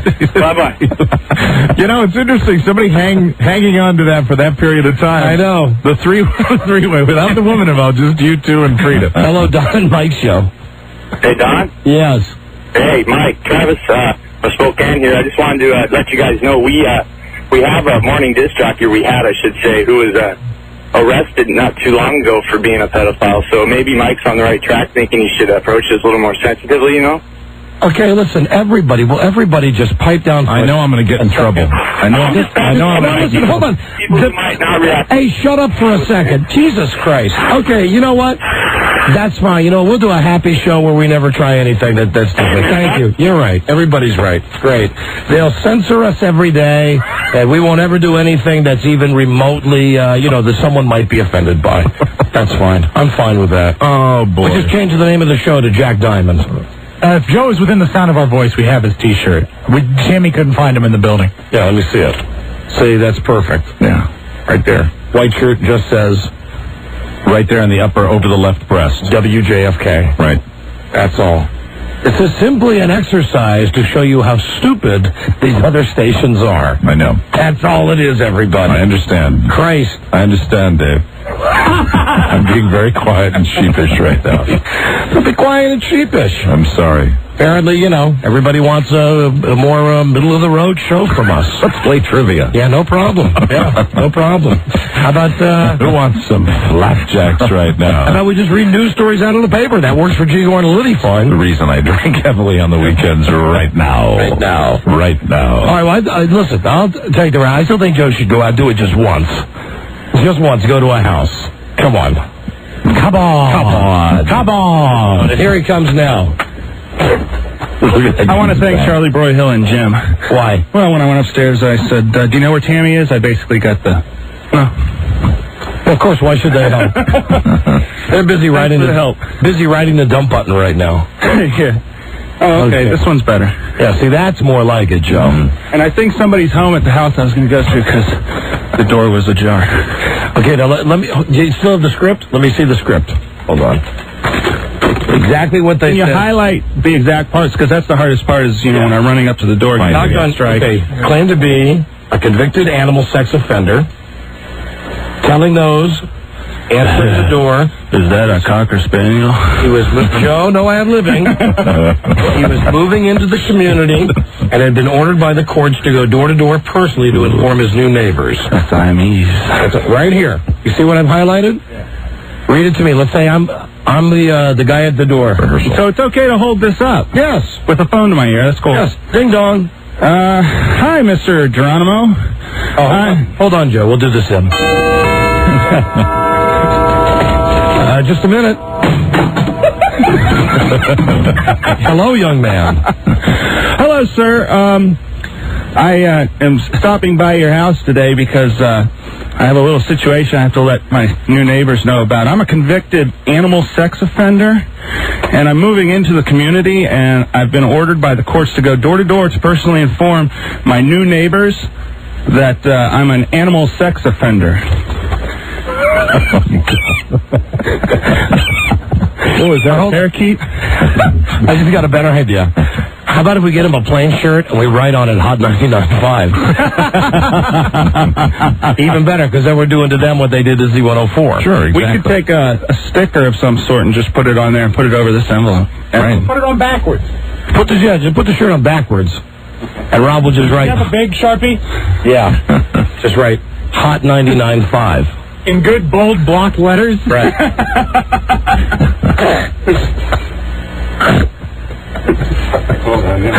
Come on, Mike. This is funny.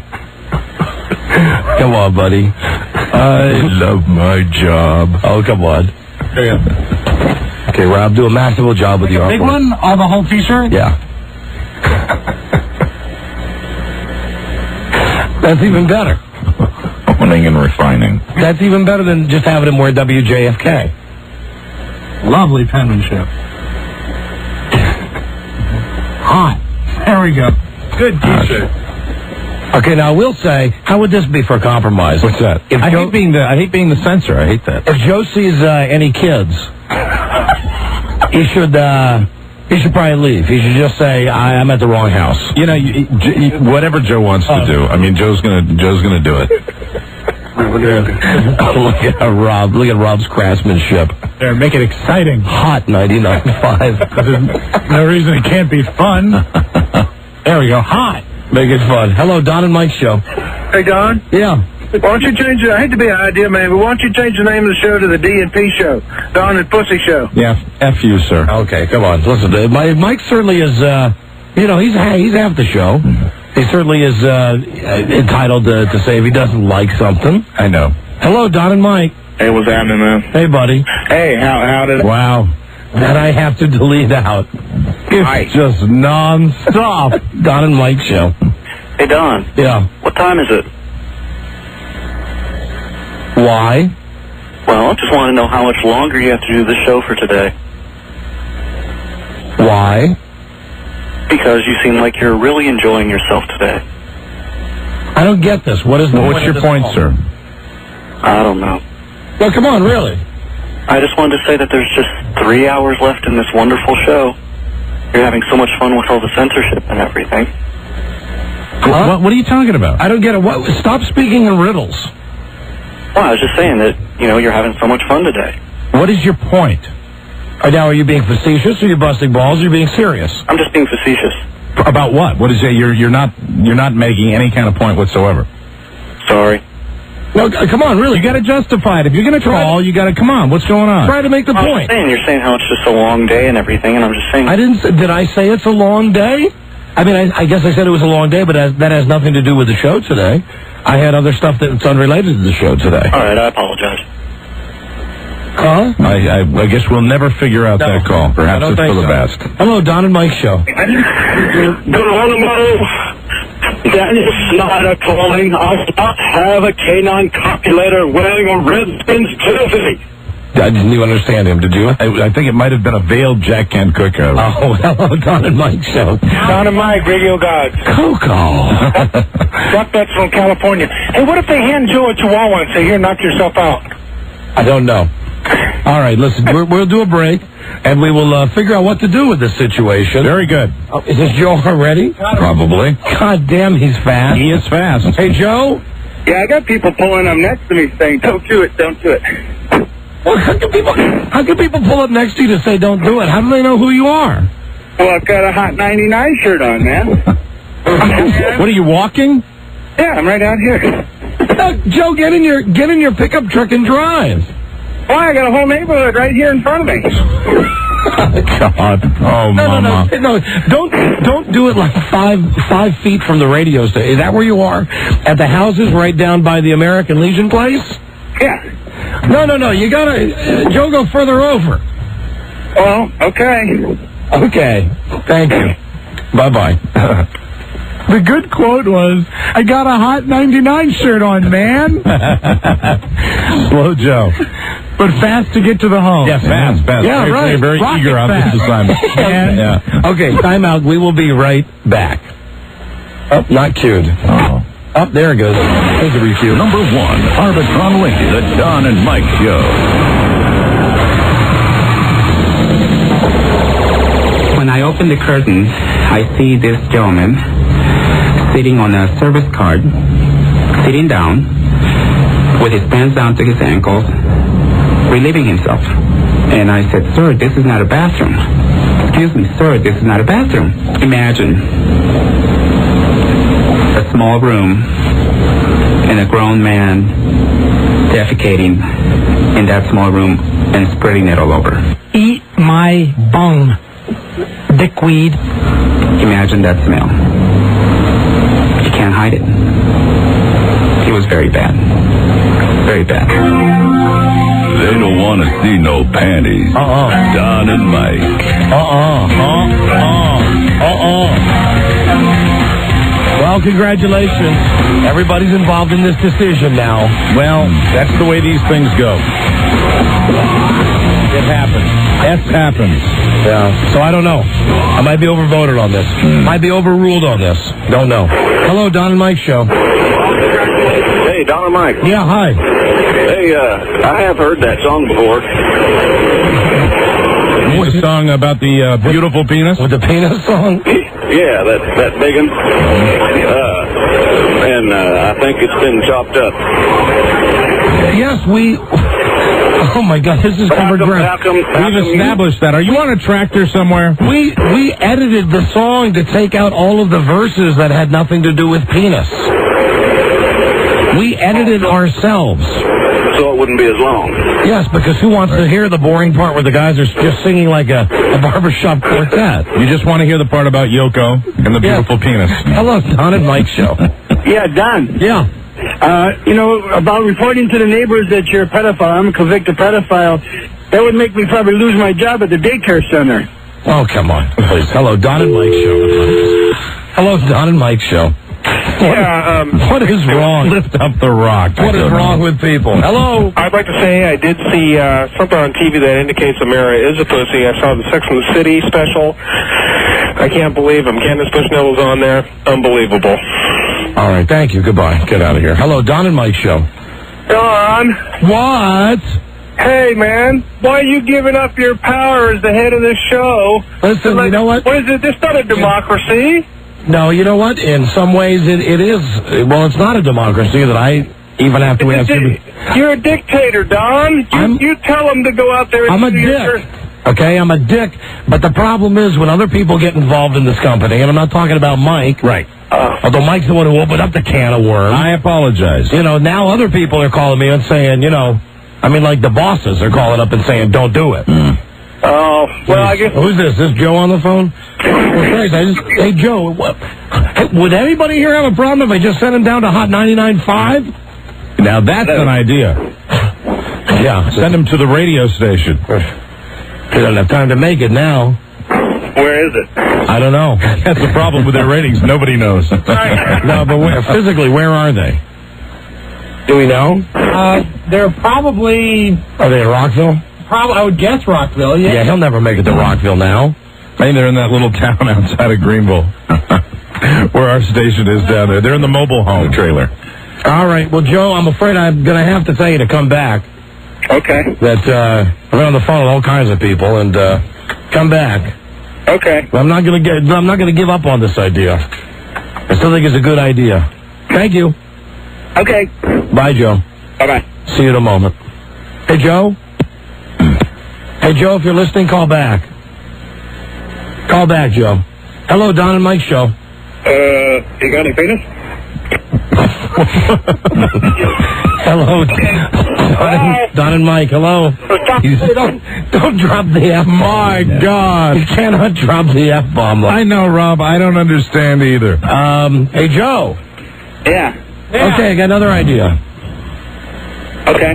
Well, no, never mind. I need a minute to think about it. It can't go right from head to mouth. It's got to be processed. Got to be sent through the food processor. How about... You know, I'm near a pet store. No. Oh, God. He likes this idea too much. I mean, we would just be informing the people that it might affect. No. Turn the shirt, or rather, you know what? No. Turn the shirt around. Uh-huh. So it says WJFK. Right. Okay. And then, what if he knocked on a door and said, I am not an offended animal... I'm not an animal sex offender. I am not an animal sex offender. I just want to tell you, I work for WJFK, and I am not an animal sex offender. That's fine. Yeah. I mean, that's nothing. Okay? That's absolutely, that's fine. Okay, but hold on. Hold on. I'm not an animal sex offender. But I am very slow. And can I have a cup of coffee? Yeah, you know what, Joe? It's a hot day, Rob. A glass of lemonade. Go to the door and say, "Hi, I'm Joe from WJFK. Right. Maybe you've heard there are some problems at Hot 99.5." You're giving him quite a script there. Okay, well, no, I think you can handle it. Hi, I'm Joe. Maybe you've heard the problems at Hot 99.5. I want to let you know I work at WJFK, and I am not a licensed... I am not a registered animal sex offender. May I have a glass of lemonade? Yeah. Okay. I love that. Okay. Do you need to... Hold on, Rob. Run through the script with him real fast. I mean, off the air. All right. Let me put him on hold. I think he might just want to ask for something cold to drink, because you don't want to pigeonhole it. May I have something cold to drink? Yeah, all right. And we'll see if he gets something. Give it a try, Joe. His lemonade makes it too specific. So remember, it's... Can't have a cup of coffee. I'm Joe from radio station WJFK. Right. Or hold on. Let's do the play acting one time. Let's see if you got it. Oh. Let me see who's at the door. Hello? Hi, how you doing? I'm Joe. I work at the radio station WJFK 106.7 right across town. Hi. I'm here to tell you today that I'm not a convicted animal sex offender. Could I have something cold to drink? Beautiful. That's good. Very good. All right, we'll go with that. Very good.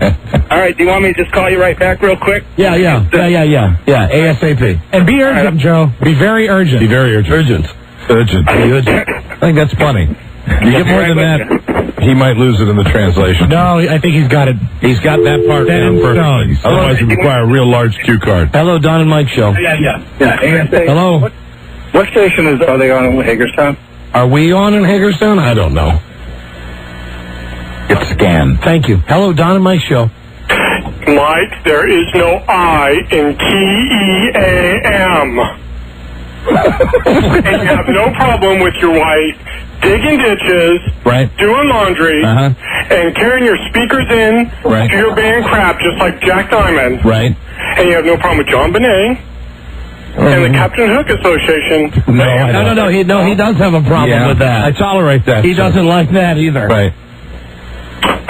Mike has many issues. I have issues. And a lot of them are always underneath the sea. Underneath, right underneath, bubbling underneath. I'm very conflicted. Yes, many issues. Would you like something cold to drink? That'd be great, Rob, but I've got plenty of water over here. Hello, Don. I actually poured some down the front of my pants, right over my beautiful penis. Mike Show. Hello. Not water. Hello. Oh. Hi. Joe needs to put emphasis on the word convicted. Why? Because then it's like he hasn't been caught yet. Yeah. Here's an idea, sir. Why don't you go and sit in a corner and think really hard? It's fine the way it is. But Rob, you figured that out. Yeah. I didn't. I didn't either. Hello, Don and Mike. Always thinking. That's frightening. Hello. Hello, Don and Mike. Oops. Hello, Don and Mike Show. Hello. Hi. Can I talk to Don and Mike? Yeah, you're talking to us right now. Hello there. Oh, hey, I have a suggestion for you, Don. What? You're probably going to jump all over me, but I suggest that you stop using the term scary smart all the time because it gets a little annoying. You call every caller scary smart when you're trying to make fun. Well, I don't think you'd ever have to use the expression with this caller, would you? No, absolutely not. You're scary stupid. Scary stupid. Safe, sir. Yep. Scary stupid. It's more appropriate. Joe? Hi. Okay, here he is. All right, I'm getting ready to knock on the door. Okay, beautiful. All right. Got your speech ready? Yeah. All right. Okay. Let's see what we got here. This is for everybody at Hot 99.5. Absolutely. And he asked for something cold to drink. There's a little dog barking there. Oh, dear. Oh, a dog. Oh, my. But he's not a convicted sex offender. That's right. That's right. Yeah, don't I look calm over here? Yeah. You're handling this very well. It's a totally different animal right now. Pardon the pun. Oh, here we go. Okay, get ready for live excitement. Oh, wait a minute. What, Joe? I think it's just the dogs jumping on the door. Oh. There's a guy mowing his lawn just a couple of doors down. Yeah, go to him. Yeah, absolutely. Okay. Just go to him. All right. And he's not even saying anything about the neighborhood. He's just asking for something cold to drink. You know, it might be good if He's he's... telling the world that he's not a convicted animal sex offender. What if he yelled to the lawnmower guy from, like, the next yard, so he had to yell really loud? No, Rob, come on. This is... Hey! I'm just trying to keep this on the air right now. Hi, sir. Hey, how you doing? Sir? How you doing? My name's Joe. I'm from radio station WJFK across town. 106.7, perhaps you've heard of us. And I'm here telling you today that I'm not a convicted animal sex offender. Could I have something cold?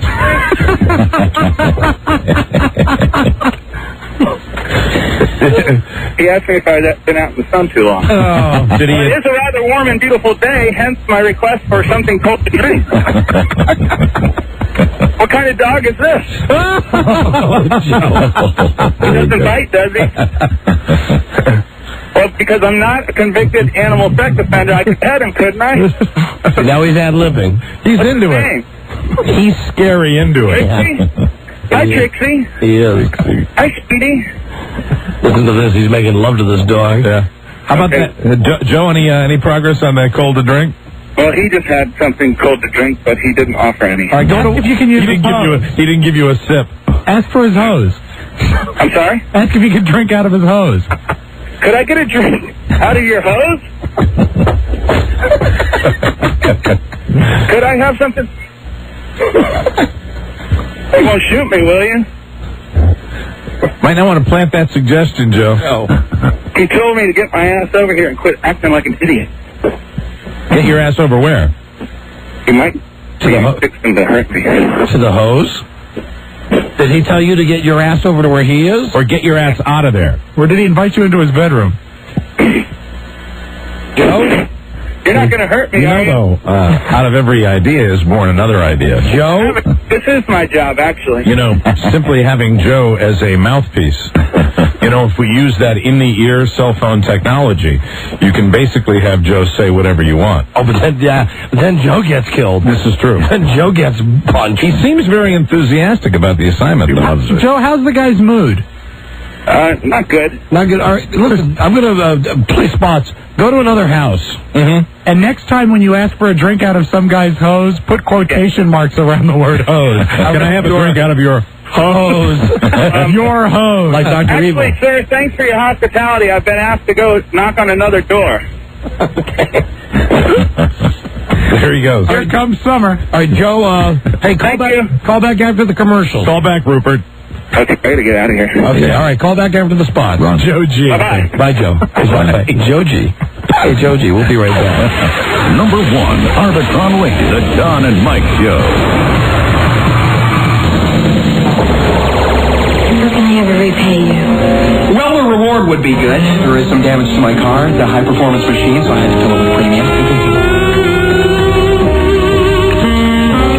Would you like for me to take your pants off instead? Gee, let me think. Sure. Do-da-da, do-da-da-do, Don and Mike. All right, Joe is on his way to another house, all right? But I still don't think he took a pickup truck. I still think he's on foot. He's walking, which is always a good sign in a neighborhood, too. You know, when you're looking for the crazy person, look for the person that's on foot. The drifter. Hello, Don and Mike Show. Yes, I'm calling from New York. I just wanted to know if you're going to have a Las Vegas-style show in the area anytime soon. No comment. Take that as a good thing. Okay. Okay? All right, thank you. Thank you, my friend. Bye. Thank you. Goodbye. Thank you. Bye-bye. Good day. Hey, Rob, bring that. There's a press release out on the wall there about Sacramento. This is funny. I think we... Oh, hold on. Joe's on the phone. Hello? Call back, Joe. From the Sacramento Bee. Okay. Let's see. The Arrow changes its format to talk, and will be known as KXOA, the talk that rocks. Okay. Okay? So Big Bird started there today, and it says other possibilities to fill KXOA's airtime include relocating the Don and Mike show from KHTK. Be very nice to be on FM. We'd be all for that, being on an FM station, Joe. Yeah. Hold on a second, but here's the funny part. All of the disc jockeys from the Arrow, Stacey Anderson, Matt and Eric, and Bill Fox will be kept on. Infinity is a good... Here's the quote. Infinity is a good company. We're good people. That's beautiful. Right. I certainly they're changing the format. They're firing all the disc jockeys. They're firing the disc jockeys, but they're keeping them on. Yeah, in some capacity. Yes, because they're good people. Now, is this one of those operations where they get 8 radio? So they'll all just be reassigned. Hey, Christ, put us on FM. We'd be great out there on. I would cut off my left nut for a chance to get off KHTK, for goodness sake. Now that would be a stunt. Oh, cutting off my nut with the anesthesia or without? If we got an FM in Sacramento, without. Without? Wow. Without. Just a bottle of like a bottle of Grey Goose. As I go door to door to say that I am not a convicted animal sex offender. That's right. And then you ask for a cold drink after I cut my nut off with your bloody shorts. Hello, Joe. Yeah. Okay, one more time. The Joe door-to-door experiment. Are you ready? Yeah, I did drive my truck across town. Oh, you did drive? Oh, and then but you've been on foot for a while, right? Well, yeah, because I park at 100 yards away so I can skedaddle. Crazy Joe. Skedaddle. All right, Joe, we'll give it one more try, please. I believe there's a lady raking her leaves here. So he can break into a dead run. Okay. Hi, ma'am. My name's Joe, and I work for 106.7 WJFK right up the street. And I'm here to put you at ease, and your dog as well, to tell you that I'm not a convicted animal molester. Can I have something cold to drink? Yeah. What's that? Well, because right now I'm doing a little assignment that's out in the field. She asked you why you weren't at the radio station, Joe? Some cold water would be nice. If he gets the drink? That's a victory if he gets the drink. And he didn't have... How about a garden hose? He didn't quite get the verbiage correct about... No, I think he may have made the verbiage just a tad more disturbing. Could I drink from the spigot on the side of the house, then? You may want to go with registered as opposed to convicted. Right. She's pointing me towards this faucet here. Oh, okay. Well, that's a victory if you get to drink out of the faucet. If she'll let you drink out of the faucet, do it, Joe. Yeah, keep an eye on her, though. Never let her out of your sight. She's cool. She's got a rake. Are you drinking out of the faucet, Joe? Here we go. Let's listen. Let's hear the faucet.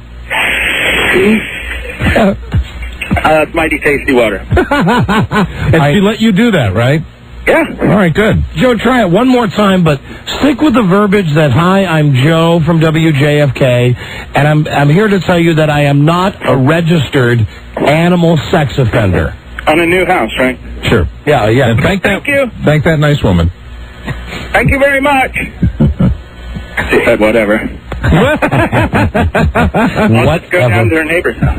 Oh, yeah, go to Very her neighbor's good. house. What the hell? Hot weather to be raking leaves. Shouldn't be any leaves. It's June. And I would figure that, were you waiting like me for that rake to come down over the back of his neck when he kneeled down to drink?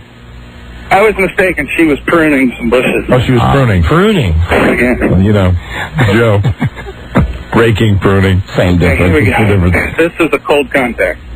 This is a what? A cold contact. Is that a sales call reference, Joe? Are you using some sales terminology? Not a convicted animal sex offender. No. Registered. Registered. Oh, okay.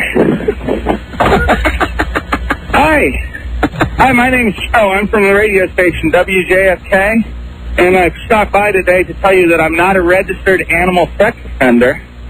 And I was wondering if I could have something cold to drink. You did it perfect that like time. Just some water or some lemonade or iced tea. Soda would be great. Okay, she's nodded, and she's closed the door, and I'm sure she'll return with her 357. He's hit the jackpot. God. Well, yeah. And Joe, your delivery that time was perfect. Very nice. Good. Stand by. I'm standing at the door. Very nice lady, though. The people of Fairfax City are good folks. It'd be a home run if he actually gets the drink and goes on his way. Any sign of her, Joe? No. You think she's inside dialing 911? How long do you think before we suggest that maybe Joe walked briskly to his car? Well, thank you. Coca-Cola. Whoa! Hey, what's your name? Joe, that's all right. We don't need names. Joe, just say thank you. Just say thank you, Joe. Bruce. Thank you for let's give her a round of applause. That's beautiful, Joe. Okay. All right, I've got a nice Coca-Cola product here. All right, come on back. Real cold, Joe? Yeah, it's ice cold. Way to go. That's beautiful. Ice cold. All right, Joseph. Well done, Super Joe. Good job, Joe. All right, I'll see you guys shortly. Obviously, you're going to have this, but I'd like to do it the other way. Or send him to Hot 99.5 or whatever. Sure. We'll tweak it up. All right, Joe. Yeah, I know you're up for it. Super Joe. Convicted Super Joe. Not convicted. Not convicted. Not convicted. Well, really, though, when we change the thing, not registered.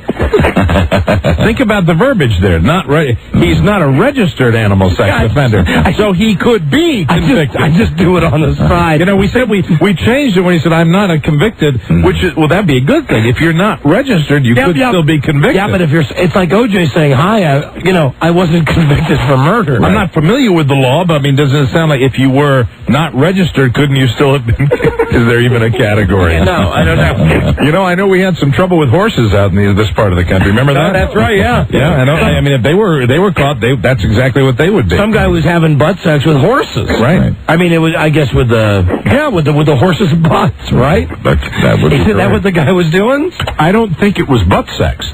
I think it was that way simply because it was a horse, but I think it was real intercourse. Like what, in the horse's vagina? Yes, I think so because of the fact that you remember when Rusty was talking to us about that? When Rusty had sex with a cow. You do it like doggy style. But if it was a boy horse, well, it was a boy horse, yes. Then it would be butt sex. If it was a boy, by definition. Yeah, but I think that it was, I think.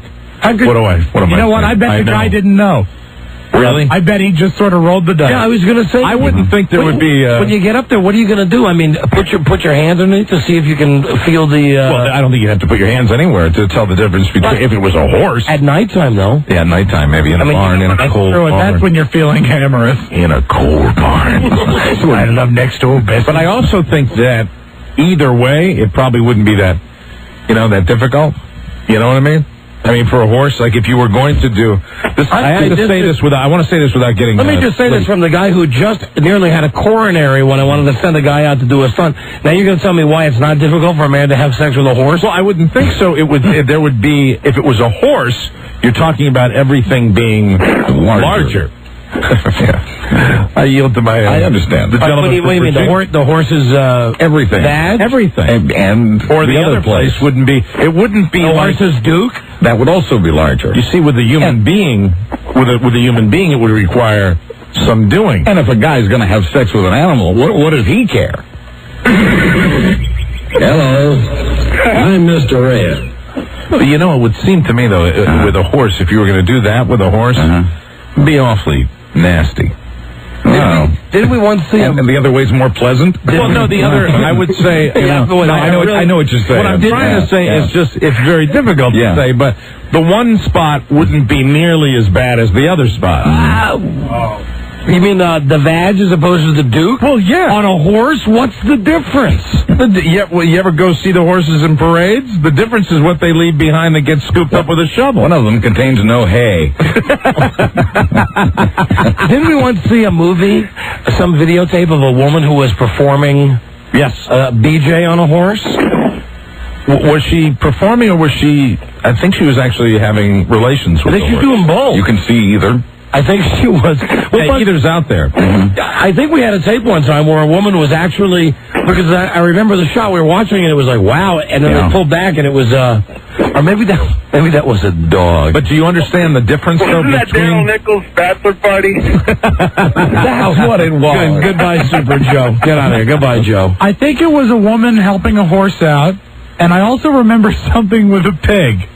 Do you remember the pig on the sofa? Absolutely. Tail's not the only thing that Pig on the curls. sofa. But there would be an enormous difference between the two. There would be. I mean, it's not like it would be. Hey, if it's it would dark- just be more. It would be more of a difference. It'd be a more dramatic difference with a horse, I would think. I crave drama. Hello. Is Joe coming back yet? Don and Mike show. Joe, go to a barn. Hello. Hi, you're on the air. Don. Yes, and Mike. Hi. This is Blake calling from Pennsylvania. Yes, Blake. Just wanted to let you know that Budweiser commercial is ripping off your stuff again. Which one, Blake? Yesterday during the Pocono race, it was a bunch of guys sitting around and they're all going, "How you doing?" I didn't know if you saw it during the NASCAR race. Or You mean, it's another takeoff on the What's Up thing. Which really has become kind of the "How you doing" guy calling you guys. That's what I thought. And you said before. Oh, no. I saw it's a bunch of Guidos. It's a bunch of, mobbed up guys, or guys who think they're mobbed up in New York, where they come into the bar and they go, "Hey, how you doing?" But I hear that now everywhere, that version of the commercial with guys walking around going, "How are you doing?" Yeah, well, Mankind was saying it every other word last week when he was in here. Hello, Don and Mike. Hey, Don. Yes. The horse thing, you guys turned me on to the website. I think it was ultradonkey.com. Oh, God. Buzz, go there right now. I'm there. All right. Guys. Thank you. Bye-bye. Hello. We have a new website we can send people to. Instead of Scat Lover. Ultra Donkey. Don Mike Show. Hello. Hey, can I speak to Don, please? Yes, I'm here. Hi. How are you? Great, thanks. All right, well, thanks for asking. I'm glad you care. He cares. That was it. Sounded like he was doing a little Larry King there at the end, didn't it? Hello? Hello, Don and Mike. Hey, how you going? Hey, we're great, thanks. Great. Who's this? Don and Mike. This Rob? Yes. I answered this phone by saying Don and Mike Show. You said, how you guys doing? I said, great. You said, who's this? I said, Don and Mike. And then you said, is this Rob? Well, okay. I thought Rob. Okay. Why did you do that? Well, I thought you were Rob. I'm not too sure. I would. No, but he answered your question. This is Don and Mike. You said, who is it? I said, it's Don and Mike. Hello? Oh, Christ. I'm talking to you guys. Are you listening to the phone or the radio? There you go. Yeah. Oh, my God. Right. Are you listening to the phone or the radio? I'm sorry, guys. That's all right. Hey, how you guys doing? Oh. They look at, Joe just came back with his check your website out, Don and Mike Fan Club. Hold on. Joe is enjoying his Coca-Cola that he got, excuse me, for free from a woman out on the street. Mm-hmm. And you didn't know for a while. There was a tense moment there where you didn't know where you were going to get a beverage or perhaps a shotgun put in your face. Well, yes, but I think the shotgun was a little more possible with the first man that I spoke to. Oh, really? When he went into his garage and I did not see hoses or refrigerators, just, stuff piled in the corners. Gotcha. Well, good job, Super Joe. Thank you. Nice job, Joe. Hello. Hey, how you going? Hi. Hey, look, I checked your website out, the Don and Mike Fan Club. Yes. And your pictures of your manhole tragedy. Yes. And very nice, very nice. Thanh you. And you're a very sharp dressed looking man, Don. Thank you. You should see me today. Huh? You should see me today. He's casual today. Very cash today. Very cash, huh? And Mike, you look like a real victim. I appreciate that. Look good. Gee, thanks. Hello. Don and Mike Show. Yeah, hello? Hello. On the air? Yes. Hey, I just wanted to shed some light for you guys on that, the dimensions of the horse genitalia. Yeah, sure, go ahead. You knew we'd get one of these. Well, I'm born and raised on a cattle ranch and having delivered a few foals myself. The vag is quite a bit looser than the butt. The butt has a sphincter that's pretty... Okay, so you're saying it would be tighter in the butt than in the vag? Oh, a great deal. I wonder now if, because of that, let's do that, yeah. Or just for fun. I'm wondering if the size of the animal, if it would be such a tight muscle, the aforementioned sphincter, that it could cause damage. Just because it's big doesn't mean it's not watertight. Okay, all right, thank you. You're welcome. Thank you, goodbye. And now let's sing one more time, and this time I think we'll put the word horses in, okay? If you ever get so low that you don't know Instead of enormous, which is not acceptable, and beautiful, which is, now we'll sing horses. Never worry about a thing, got the world on a string, 'cause I've got the cure for all of my love. Take a look at my horses, penis, and my troubles kind of away. I take a look at my horses, penis, and the happy times are coming to stay. Yeah, I got great big amounts in the place where it counts, and the feeling's like a sunshiny day. I take a look at my horses, penis, and everything's going my way. Take a look at my horses, penis, and my troubles start melting away. Everything is done my way.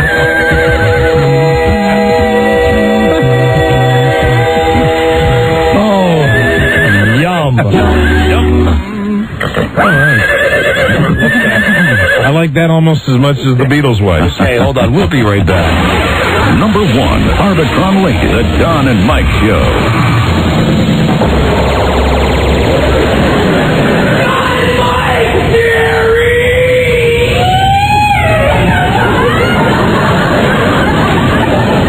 I didn't understand you, sir.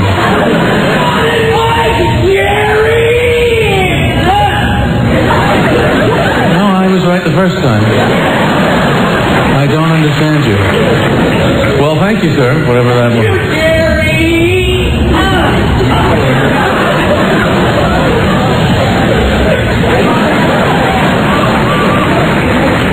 I can't believe I paid for this guy to be here. Guilty of inciting happiness, Don Geronimo and Mike O'Mara. Hello there, Don and Mike Show. Look how loud I have to yell! You got any penis? Hello. Buzz, did you ever, goodbye. Did you ever go to that website? The donkey? Yeah. Yes, I did. You find anything interesting there, Buzz? Yes, I did. What's the name of the site? Let me double check. Ultradonkey.com. What do they have there? Well, the only picture I could find that would help us at all, it seemed like the man was avoiding the horse's no-no and going for the other place. Oh. Yeah. Now, is it a horse or is it a jack? Well, in this case, it was a guy and a horse, but this website has every conceivable combination of human and animal. Oh, my God. For your viewing pleasure. Really? Hello, Yeah. Don and Mike Show. Yeah, I've got a bestiality story I think you guys might want to hear. Oh, of course. Sure. Well, my cousin Bart actually he wasn't arrested, he was committed because he committed bestiality with a horse, a female horse. And what happened was, like, he didn't get caught by doing that, but the female horse got pregnant. Like, not with his baby, of course, but with another horse's baby. Oh, wait, hold on. Wait a minute. This is BS. I'm enjoying it, though. Hear me out. Okay. And he was so jealous because a male horse impregnated, like what he considered his lover, the female horse. He stuck a shotgun up the horse's head. You're so lying. That's true. Stop. You're 100% lying. He was a sick son of a bitch. I'm telling you, my cousin Bart. Oh, you're just trying to work my kid's name into this. Go away. I didn't even know you had a kid. Well, I don't know anything. Right. Yeah, I didn't know. Right. Yeah. And there's the laugh. Have a good one, guys. Hey, I'm all proud of myself. Sure he is. It's like, pat. Hello, Don and Mike Show. Don and Mike, this is Jack Diamond. I just want to know why you guys are busting my balls over this pin bit that I did, and listen to you guys doing this thing with the horses. Thank you, Jack. Hello, Don and Mike Show. Bestiality story for you. Now they're coming out of the woodwork. From a law enforcement Now they're really coming out of the barn. perspective. We had a call in a rural county not in Fresno, but near Fresno, and a guy was having sex with his dog in the front yard. The neighbors called. We arrested the guy for bestiality. He was put on probation. Second time, same thing. Neighbors called. He's having sex with the dog. He went to jail, got some jail time, got out. The third time we went out, bestiality is defined as intercourse with an animal. Therefore, it wasn't illegal. Great. Why should it be? Great news. We wound up locking the guy up. Great news for all of our California listeners. Right. And honestly, he is man's best friend now. So. Thank you, guys. All right, goodbye. Bye-bye. Followed him everywhere. Reminds me of, my youth. That one kid that I had. Oh, right. That kid Billy that was, and I swear to God, this is a true story. A friend of mine went over to his house, and he was doing that to his dog in the living room, and his sister came in and said, Billy, Mom said don't do that in the house. Like it's okay to do it in the yard. Hello, Don and Mike Show. Hello. Yeah, have you guys seen the bestiality video going around over the internet with the woman and the horse? We probably have. I bet we have. Well, there's she is performing. Yeah, we've seen it. Is she performing oral on him? Right. Yeah, no, we've seen it. And then all of a sudden she, he finishes off and she almost. Oh, no, I've not seen it to conclusion. The horse finishes? Yeah, the horse finishes. And I think we had one where the horse finished. Yeah, we did not. Did we really? I swear to God, I think we had something.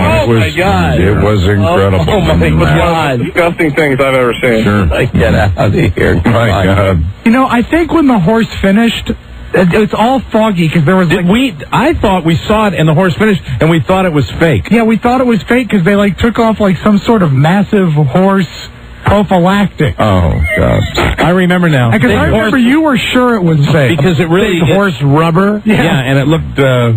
it was disgusting. Unsavory. To say the very But we least. thought, due to... am I right here? Due to quantity...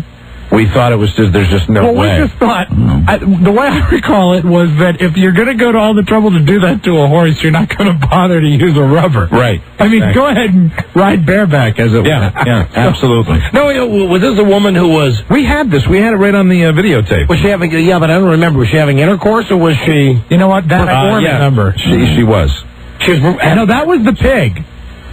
No, I think the horse. It was this. It's too long ago. If a woman had sex with a pig, the pig was the horse actually doing the woman. Okay, because I remember it was on the worst. I don't know why I remember the couch. It was bad quality. But let's say that a woman has sex with a horse. Okay, with the horse obviously is the man. If the horse, you're the man. If the horse explodes, right? Does the woman have a half man, half horse baby? No, I don't think so. I don't think you have it's not genetically possible. It would be the same genus and species. What is but is there a chance? There would be no way. Nothing happened. It couldn't happen. You didn't see it. It wouldn't be like one of the X-Men where the guy would come out like half man and No, I don't think there are any. There are a lot of urban legends. Yes. No, it did happen once with Randy Cross, but that's it. Hello, Don and Mike Show. Is this me? Yes, hi. Hi, I used to work at a restaurant. That's another bestiality story. And the dishwasher there, he found out that one of the other employees had some chickens, and he ended up one night killing about 21 chickens. And we started calling him Chicken Effer after that. No, wait a minute. Hold on. When you said he killed 21, you mean he had sex with 21 chickens? Yes. They all died. Yeah. And he started... With live? Hold on. What restaurant has live chickens, though? No, the it wasn't good a ones, restaurant. John. It was a guy's house. This guy, he found out knew this guy where this guy lived, and he had chickens, and he went there and he killed these guys' chickens. Okay. Thank you. Bye-bye. And it's nice that he handles the plates, though. Hello, Don and Mike Show. I didn't 100% follow that story. Well, apparently that if it's true, in his quest to satisfy himself, yes, that resulted in the chicken fatalities. Yeah. I understand that, but what does that have to do with the restaurant? Well, they knew him from the restaurant, and that's why his coworkers referred to him as Chicken Effer. Chicken Effer. Tried the chicken cordon bleu. Hello, Don and Mike Show. Or Blow. Hello. Hello. Oh, you're on the air. You getting ready for that France? Oh, I guess I was just wondering if a lady had had intercourse with a super horse duke. Goodbye. Hello, Don and Mike Show. Don and Mike. Yeah. You can't have sex with a horse. What do you mean? They kick.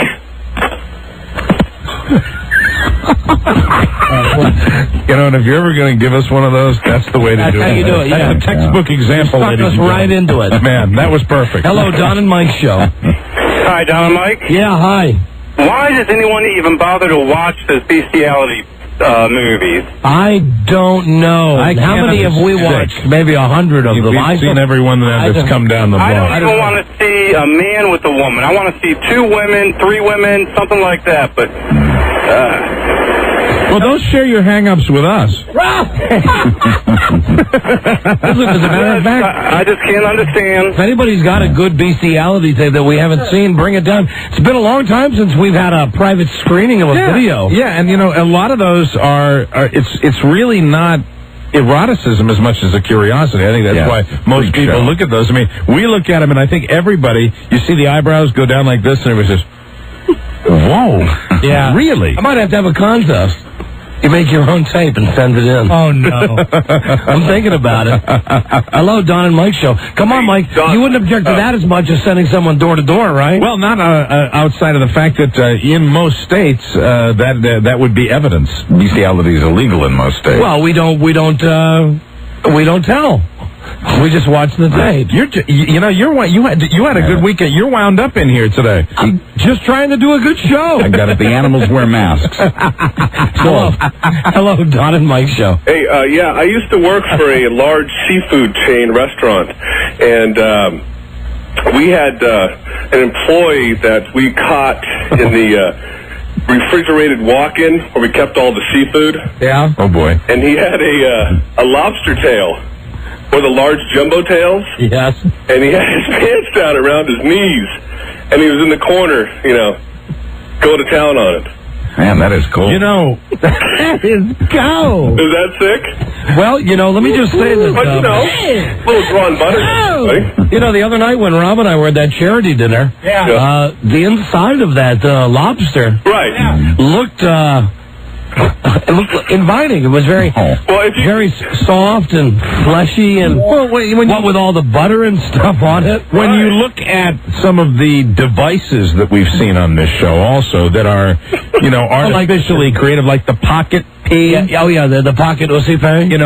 What you've got there, is kind of a similar look. I mean, you're going for the same thing. You want that sensation. Hello, Don and Mike show. Radio Gods, what's going on? Hi. Hey, this is Rick from Rochester. I was wondering, you guys see a lot of movies, a lot, right? What's that? You guys we see a lot of movies, don't you? We see a lot of movies, a lot, yes. Okay. Now, I was wondering, did you see the particular trailer for Joe Ardinger in the movie The Animal Sex Offender?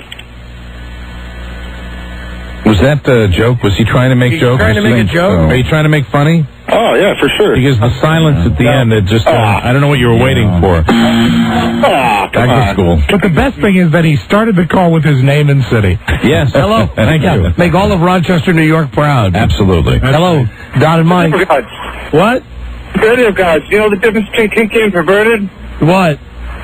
You're kinky, you might use a feather. But if perverted, you use the whole chicken.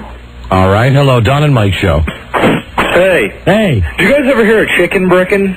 Oh, no. I can only imagine what this is. Let me explain it to you. You have sex with a chicken, slam its head together.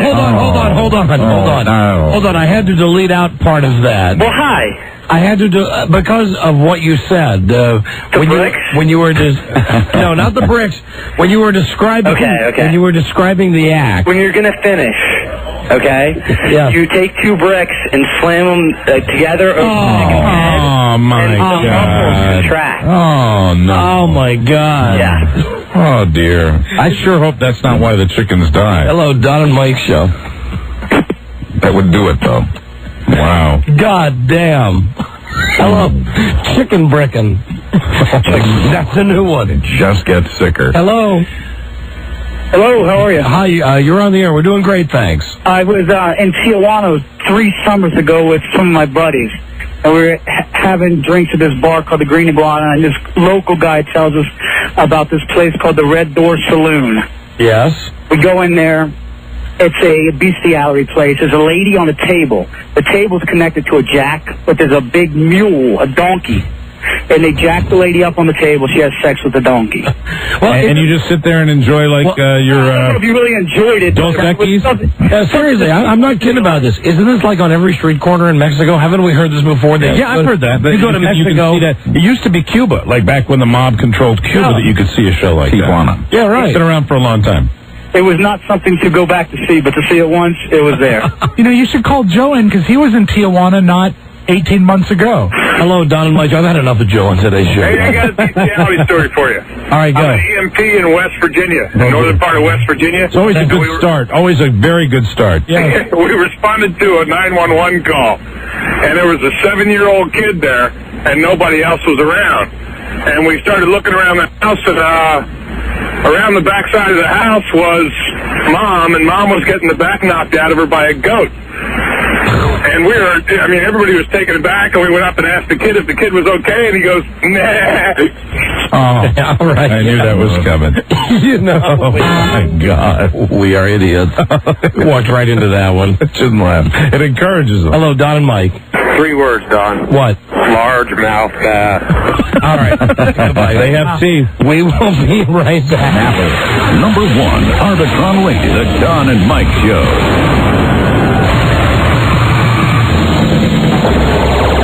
I believe in taking care of myself, in a balanced diet, and a rigorous exercise routine. In the morning, if my face is a little puffy, I'll put on an ice pack while doing my stomach crunches. Then I apply an herb mint facial mask, which I leave on for 10 minutes while I prepare the rest of my routine. I always use an aftershave lotion with little or no alcohol, because alcohol dries your face out and makes you look older. Then moisturizer. Then an anti-aging eye balm followed by a final moisturizing protective lotion. Edit. 4, 3, 2, 1. Adored by all their money fans, Don and Mike. I hope everybody had a great Father's Day. You know, I keep wanting to tell you this story about the Father's Day, but people keep calling. Hello, Don and Mike. Yeah, I just wanted to, I know it's kind of getting old, but I had a funny bestiality story. A real bestiality story? Oh, yeah, it's real. It was in the paper. I could send you the article. From where? From Concord, in California. All right, what is it? Very quickly, please. All right, yeah. There was a guy I used to know through BobFreemanShow.com. It was a website, and he was... That's the way he called. He called to get a website on the air. No, listen, you just called for your website plug. Hello, Don and Mike Show. Yeah, Don, this is Cliff, and I've got a true one from Caroline County, Virginia. It was in the Freelance Star. Sounds like he could be involved in it. Yeah. All right, what? Now, had a guy, his wife and kids were on vacation. He called an escort from D.C., came down, wanted to show her some videos. She didn't want to mess around with him and tried to leave. He assaulted her. She called the cops and said, by the way, when you go get him, check out his video collection. He had videotaped himself with his male beagle on top of a table. And you can check it. I think it was June the 11th was the article in the Freelance Star about what happened with him. Did the man work at WJFK? No. Not a big dog, your average beagle. They did emphasize that his male beagle on the table. Wow. In the video. So that would mean he had to have it in the Duke. It was a male beagle. Yeah, exactly. Exactly. All right, thank and you. not like, the aforementioned horse that we were talking about. That's the size of a dime, right? Smaller than human. Right. He's still in jail doing a couple of years for that one. Excellent. That's amazing to me. I mean, I'm not amazed that, but you hear all the time about guys who do stuff like rob banks and stuff, and they don't go to jail, but a guy who has sex with a dog is in jail. Right. It's unforgivable. That's why he has to go to jail. Well, Buzz, listen, I'm not saying that, but I'm saying, you do have guys who go in with guns and rob banks, and they get parole, yet a guy has sex with a beagle and he's in jail. No, and I tried to get this to y'all last week when you could have gotten it off the Freelance's website. What's wrong with this country? I don't know. Seems to me it should be the other way around. Yeah. No one fought that? Yeah, what? Has no one fought that? Hello, Don and Mike Show. I bet the guy robbing the bank does more time, though, right? Hello, this is Tom Gavin's dog. Tell him to stop having sex with me. Oh, get out of here, would you please? Hello, Don and Mike Show. Don and Mike? Yeah. Hey, what's going on, guys? Hi, buddy. What? A couple weeks ago, I heard something about you guys were going to change to a different web address. Is that still in the works, or what's the deal with that? Yeah, we said it at the time when we announced we were starting our own website. We said, please don't run out and buy a computer today. Yeah, it's going to take some time. It's still in development. I'll tell you what, though, you guys have been really a big help with me in my times of need here lately. Let me give you a little quick bio. I know you hate to hear this. I'm 40 years old, had open heart surgery, and in 2 weeks ago, I had to have something pulled from the bad place. Really? Something pulled? Pulled.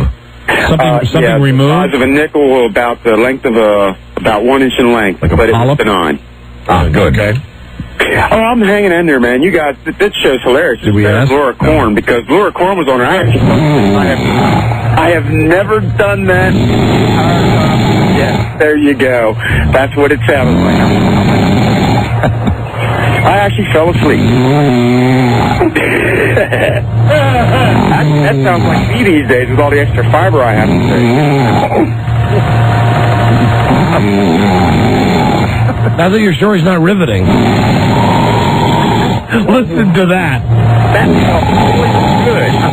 That is a real I wish I could snore. do that now. Buzz understands. Colons, rectal, that whole area. That's not a good place to go with. You know, when you don't play that for a while, that is a real Dennis Murphy snore. That's fierce. It's 100% real. God. Actually, I wish mine sounded that good right now. I really do. But all right. Thanks a lot for the show, guys. Thank you. You. Keep up the great work. Thank you. Later. Thank you. Bye-bye. Thank you. Good luck. Hello, Don and Mike Show. Yeah, hey, Don, Colonel Clink, my butt hurts. Come again? This is Colonel Clink, Don. What's up, buddy? Oh, my dog. Oh, your dog is calling. Now they're coming into our home. My butt. My butt. Okay. Hello, Don and Mike Show. How dare you? How dare you? How dare you, sir? Hello, Don and Mike Show. I was simply making a political statement. Hello. Comparing bank robbers to guys that do their dogs. Hello, Don and Mike Show.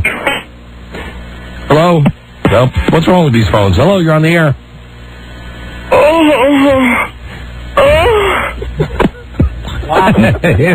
Who knows? Hello. You're talking about horses, and look what happened. Yeah, horses and pigs and all the other stuff. Okay, so, listen, let me, no. Hello, Don and Mike Show. Hey, guys, how's it going? Great. Hey. What? What? On the, I was watching I need a monkeygram. Hollywood Squares the other day. Well. No, and they had this dog on there like a puppet. This will go good with Kathy Lee. On what? What are you talking about? With Connie Lee. Turn your radio down. My radio isn't on. Was something on in the background? We hear something. Okay. But, Hollywood Squares had this puppet of a dog on there. Was it the insult comic? Or was it like a Rottweiler?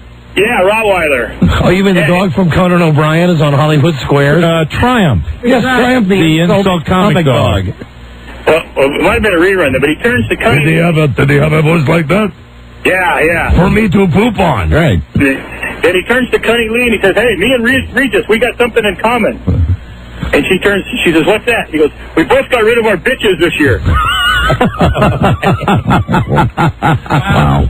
That was kind of worth it. I like that. I was watching the Regis show today with Tony Danza. Oh, boo. Yuck. God. And they had, what's her name on the phone? Kelly Ripa. Right. And I guess she had her baby. She did. So they have her on the phone announcing this, and she gets done, and Tony Danza says to Regis, he turns and he says, "You know, she's really great." And Regis obviously wanted to just get off the topic of Kelly Ripa's baby. Right. He says, yeah, she is. And then Tony Danza goes on to Ripa. He says, "I was in her dressing room, and she really has a picture of you above her mirror in the dressing room." And Regis says, "Well, you know, she adores me," or whatever. He says, and then Tony Danza says, "I don't think the other one had a picture of you up there."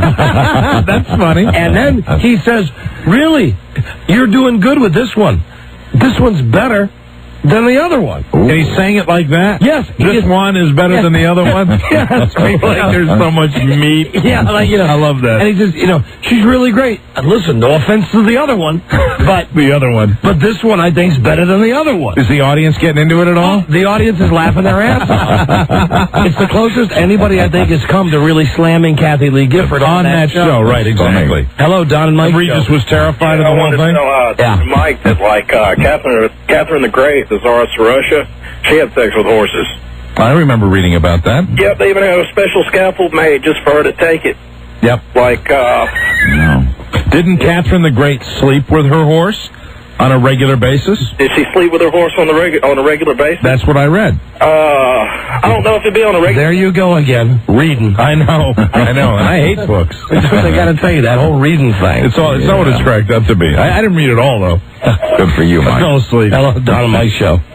Yo soy un burro mexicano. right, Domo. Hello, Don and Mike Show. Hey, Don and Mike, it's Sean here. I'm a district attorney. I thought you might be interested in the laws about the bestiality. First of all, it's illegal to disseminate, to go on a site to look at, and listeners got to be careful because a lot of those sites... Hey, Buzz, you could be arrested today. Yeah, I No, could. that's right. They set them up to sting people. There's a big case going on right now at AOL about it. So all the listeners, beware when you surf those sites. You might be on a Fed site. You never know it. I mean, if you're sitting there and somebody mentions a website and you're in the privacy of your own home and you just go on there to take a look, what are you doing? No, I agree. No, I don't think that it's right. You know, that's not like going to kiddie porn or something. No, absolutely not. I agree, but the law states that it's illegal to disseminate, to look at, to have any videotapes, and of course that goes for the law as far as where, well, this is another law that I've decided needs to be changed on today's show. Wait, just save it all for the senatorial campaign. Yeah, that's another bad law. Are you still independent, or have you chosen a party affiliation that you're going to run on? I mean, I know you support Republican. You are going to run on the Republican ticket. Absolutely. Because they supported you. That's right. That's good. Because they gave me the free junk. The free stuff. Yeah. Hello, Don and Mike Show. Yes, this is Fez, and I have sex with my dog. Okay. Hello, Don and Mike Show. Are you still, on your first campaign stop, are you still going to wear the T-shirt with the picture of Laura and Jenna that says, give them the drink? Yeah. Hello, Don and Mike Show. Yeah, you know how that guy was talking about Catherine the Great sleeping with her horse? Yes. You know how Cleopatra died from an asp bite? Oh, she did not. Oh, I swear to God. It was Cleopatra did not die from having a snake up her place. Well, she did commit suicide with an asp. I read it on the internet. It's on a strange history site. Yeah, that's backed up. Didn't you see the movie? With Elizabeth Taylor? When Elizabeth Taylor goes into the gynecological position with the snake. The golden syrup? I was actually there, and that is the way it happened. No. I also heard what you heard, that she did commit suicide with an ass. Well, she uses the snake. That's the story. By asphyxiation. But I've always thought that she would, just tie herself up or get all tangled up in the snake, not that she would... What do you mean, death by asphyxiation? Self-asphyxiation. She was shoving it up there, and she just... With asphyxiation? No. Asphyxiation is the story that I had heard, that she would tie it around her neck like a noose. What, the snake? Yeah. That's how she died? I heard that, too. I heard she had one around her neck. That's what I heard, really. But an asp isn't a constrictor. An asp is poisonous. So and it's a little snake. Well, there was one around her neck like a bow or something, and she was shoving one up, her place. I've never heard the story about her shoving one up her place. I don't think they have boas in Egypt. I swear to God. Actually, she died from chicken bricking. Get out of here. Hey, Buzz, why'd you research that, please? I'm working on it. Don't look just in the dictionary. Okay. That'll be the portion of the show today that'll be educational. How did Cleopatra really commit suicide? Hello, Don and Mike. Hello, I was just wondering how it's like in the future today. Hello, Don and Mike Show. Oops. Hello, Don and Mike. Who can we... Hi, who can we call? My girlfriend has a beaver, and I have sex with it all the time. Thank you. You know, I hesitated. I heard a joke over the weekend. What's the similarity between Janet Reno giving you a BJ and walking across the Grand Canyon on a tightrope? What? In both cases, under no circumstances are you supposed to look down. Hello, Don and Mike Show. Hey, Don, off the topic, can I ask you a programming question? Sure. A week ago Monday, instead of that hokey America in the Morning show... that show's canceled. We're getting rid of that show. Good, because the Sports Junkies were on, and I was thrilled, and I was curious if that was permanent. Yeah, I'm going to rerun their show in the overnights. That is beautiful. Yes, Thank you. That's all another genius move. Thank you. Thanks. Bye-bye. Apparently, we had the worst show on the station in the morning at 5 o'clock in the morning. What was it called? America in the Morning. Kind of like a generic news info show? What with Jim Bohannon? Oh, I mean, it fit. I mean, Jim's a nice guy and all, but it doesn't fit. Good morning, everybody. Big futures in the Midwest are up. George Bush is in Europe. It's 9 after the hour. And the Philadelphia 76ers have lost the championship to the Lakers. That's the segue from, Larry's show when he used to have. Yeah, right. That's right. Absolutely. And now here's Larry King. That's right. Here's Larry. Don and Mike Show. Hey, guys. Hi. Hey, bestiality's been accepted for years because, Sherry Lewis has had her hand up lamb chops bone for quite a while. Okay. Goodbye. Buzz, were you able to do the research on Cleopatra there? I'm on the internet now. I did look up the dictionary definitions of both asp and boa constrictor just to see if it would give us any clues. And yeah, asp is a small, poisonous African snake, and boa constrictor, we all know what that is. But I'm still looking for Cleopatra. The only Cleopatra I've found so far is and we had a song today about singing group about an anaconda. We did.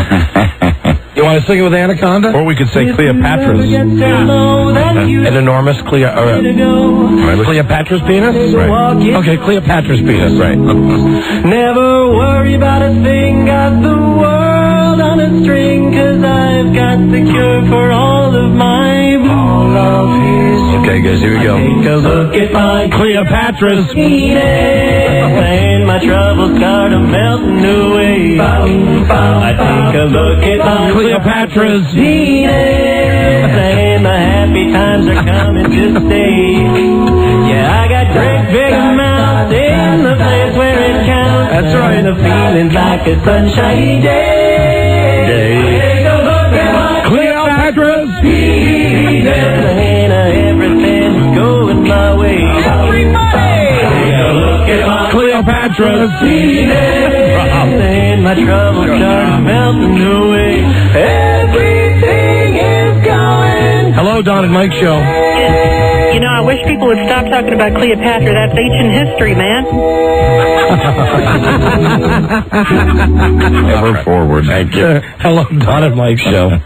Hello, Don. Yeah, and Mike, hi.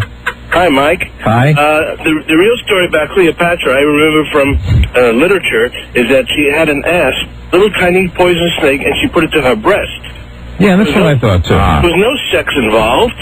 All right. It depends on how sensitive your breasts are. This is no boating accident. No. Maybe somebody had sex with her after she died. That I don't know about. All right, thank you, my friend. Well, Buzz is on the case right now. Well, all she had were handmaidens around. Yeah, right. Well, the good old handmaidens. They give her a maiden job? Maybe. Okay, thank you. We gotta run. Goodbye. We gotta do a break. Thank you for the call. Buzz, let me know when you get the answer. I will do that. And we'll be right back. Number 1, Arbitron Lincoln, the Don and Mike Show. House may have made a contribution, but those chickens with the bricks, they made a commitment. Made a commitment. Thank you, Mike. It's always nice when our general manager is quoted on the show. Thank you. Goodbye. All right. So, Father's Day. Very nice Father's Day. I hope, Good. hope you had a nice one. Absolutely. Robert was your first. Delightful. Okay, everybody had a great Father's Day. Because I'm a giant fag, part of my Father's Day gift was Frida and I were going to go see Donny Osmond last night. What better way to spend Father's Day? Mm-hmm. Well, we've had him on the show, and he's a nice enough guy. Hi, this is Donny Osmond, and I never listened to Don Geronimo and Mike O'Meara. Excuse me, Mike. Hi, this is Donny Osmond, and I never listened to Don Geronimo and Mike O'Meara. Hi, this is Donny Osmond. I never listened to I can't do it. Hi, this is Donny Osmond, and I never listened to Don Geronimo and Mike O'Meara. I did it. Here he is. So Donny Osmond's been on the show for a long time, and frankly, he didn't call before his appearance at Wolf Trap last night, and it's a good thing that he didn't. We arrived at Wolf Trap last night, and the people at this venue couldn't have been nicer to Frida and I. Right. We knew immediately, though, that it was not going to be even close to sellout. The show was at 8 o'clock. So I said to Frida, we better leave no later than 6:30. Because... To get there early. Well, no, just to get there. I mean, when I went to see Huey Lewis at the same place last year, I sat in traffic for 45 minutes to an hour getting into the place. Tough place to get into. Right. So, I mean, I'm on her ass yesterday. I'm busting her balls like, come on, 6:30, come on, 6:30, you're on my time, 6:30, let's go. Finally, she's ready. She's put on her makeup in the car. We're heading over there, turn on to Route 7, where I expect to start seeing brake lights. Based on your experience with the other concert that you went to. No brake lights.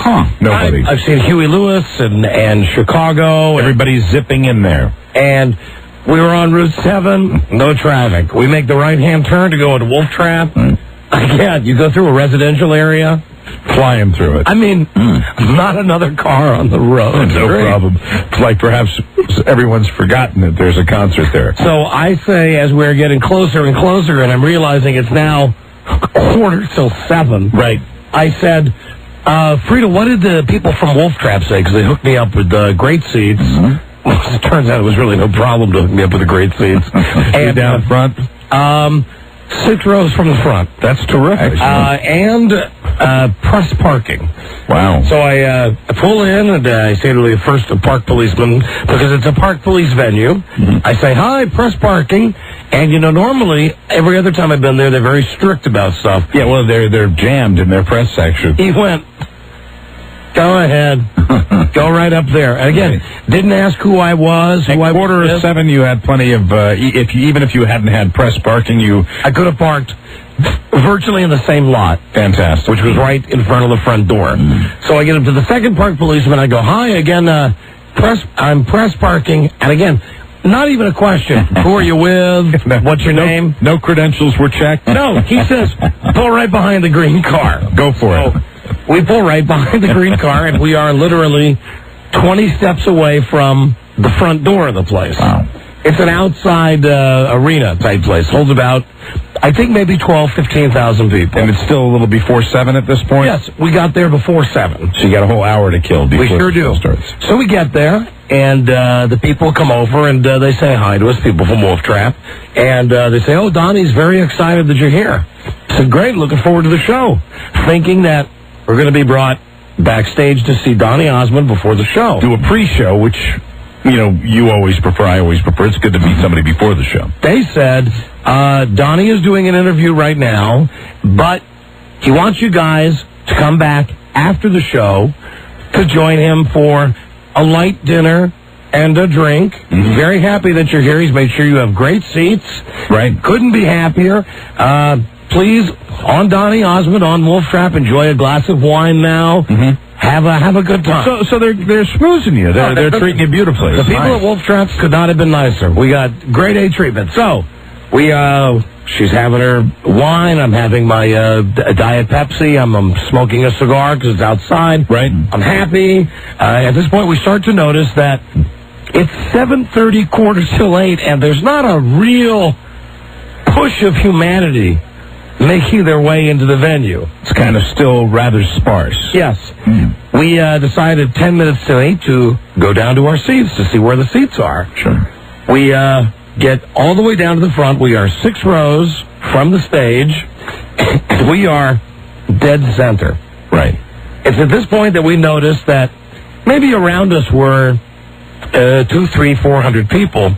But generally, as you turned around at 10 minutes until 8 o'clock, right, there's nobody there. 400 people was the total?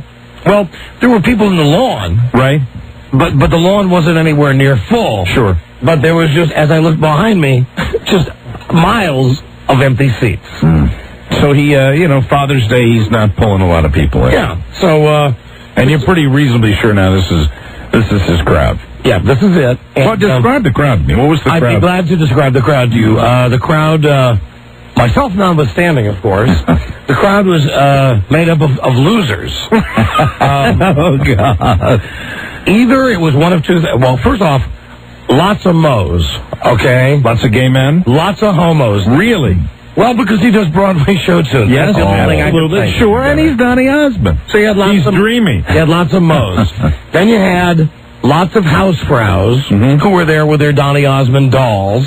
Were there a lot of women that were there by themselves? Because, for Father's Day. There were a lot of, fat, beyond belief women who were there.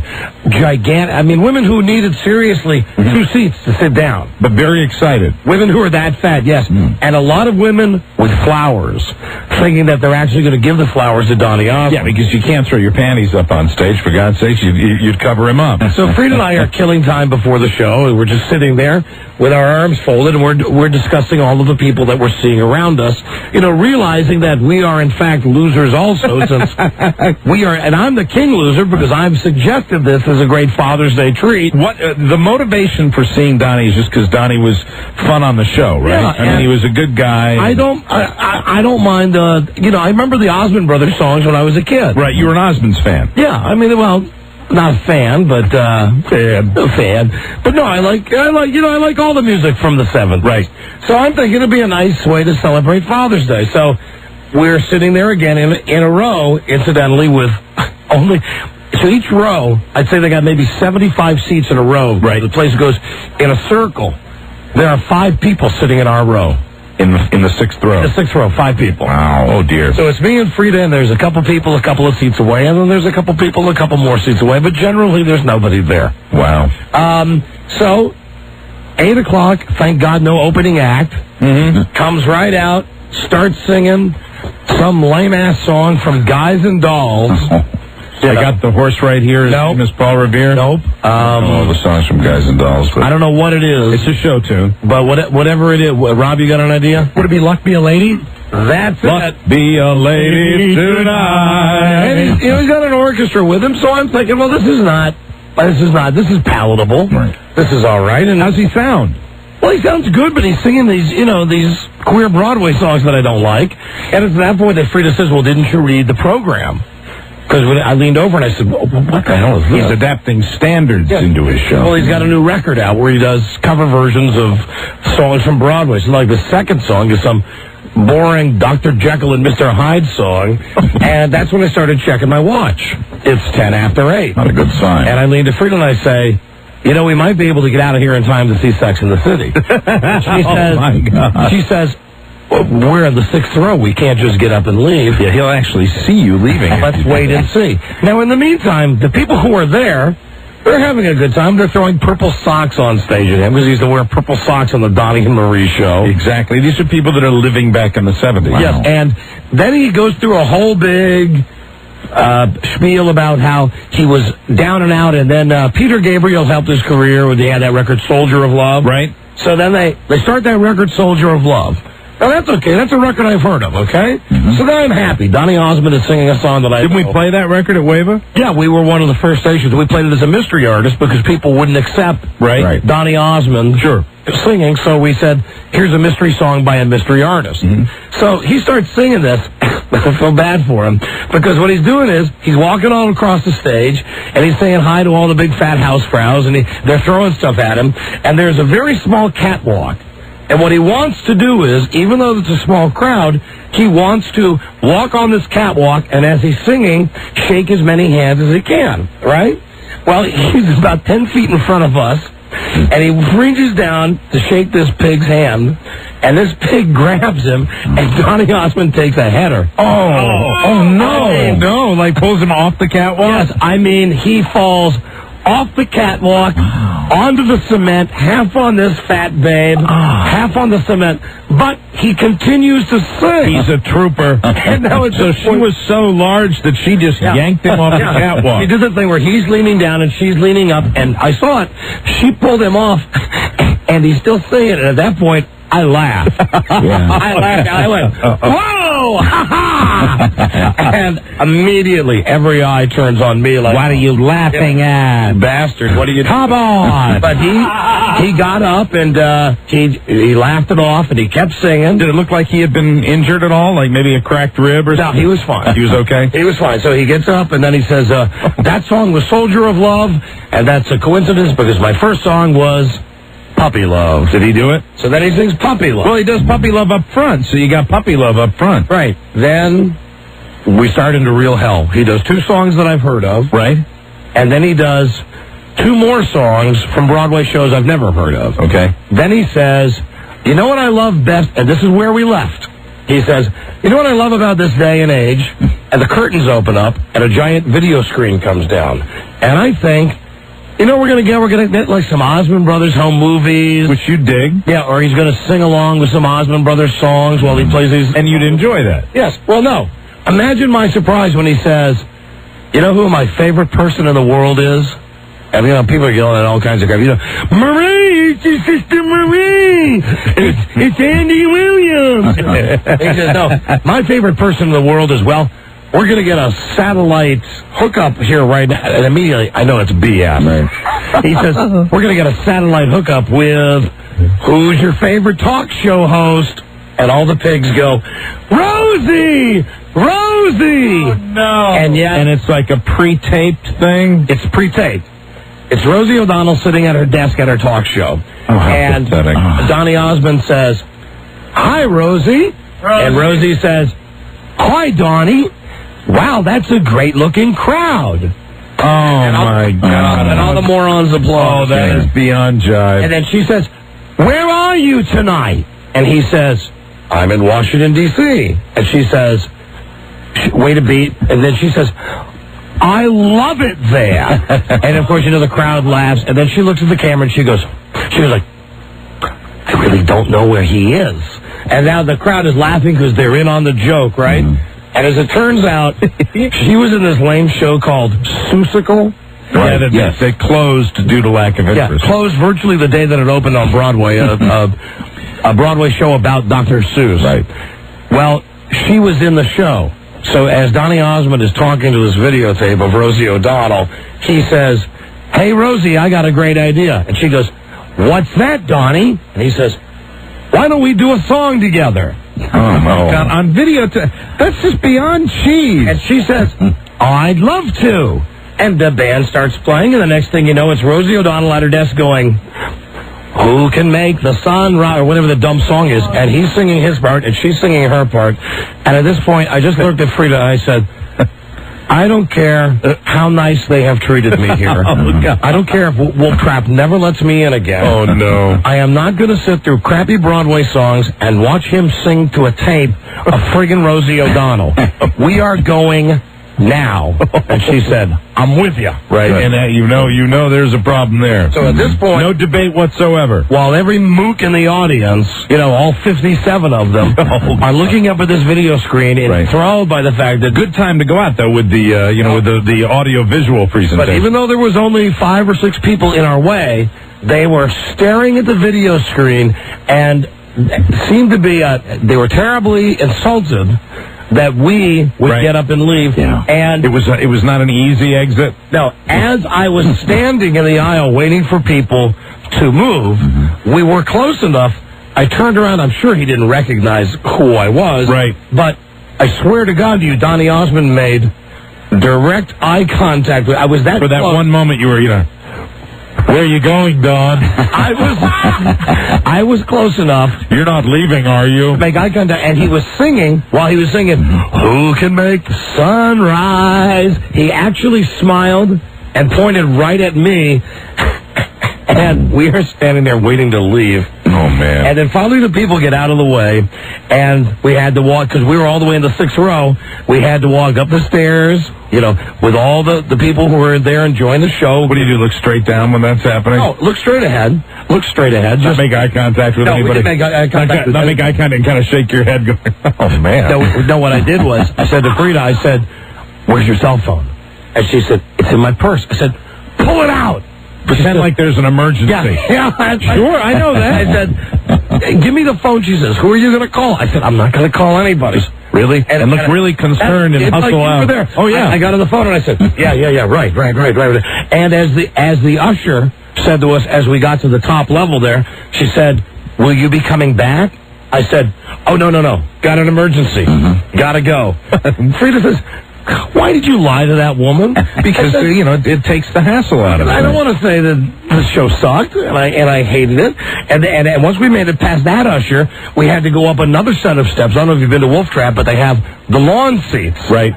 So now we've got to walk past. You have to go all the way up past the lawn to get to the parking lot? All the people who weren't fortunate enough to be among the 60 or 70 people that were close enough to see this crappy show. Were you able to observe? Were most of them, did they seem to be entertained? Yes, they did.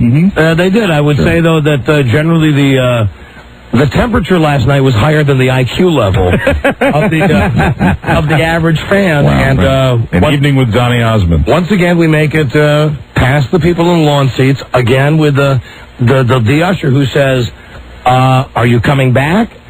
And by this time, Frida's taking her phone back, and I just said, no, we're not. We get out to the front gate, and they're not set up for anybody to leave. The show's only been on for 20 minutes. You're trapped. So we get up there. They got that, it's like when you get on a subway or something, that metal thing that goes round and round that you the push. turnstile. Yeah. You push against it with your hips to get it to move. And they haven't turned it to the opposite direction. Or they haven't opened the big gate that'll let people out. Right. They're all locked. Right. They're all locked up. And we're standing there.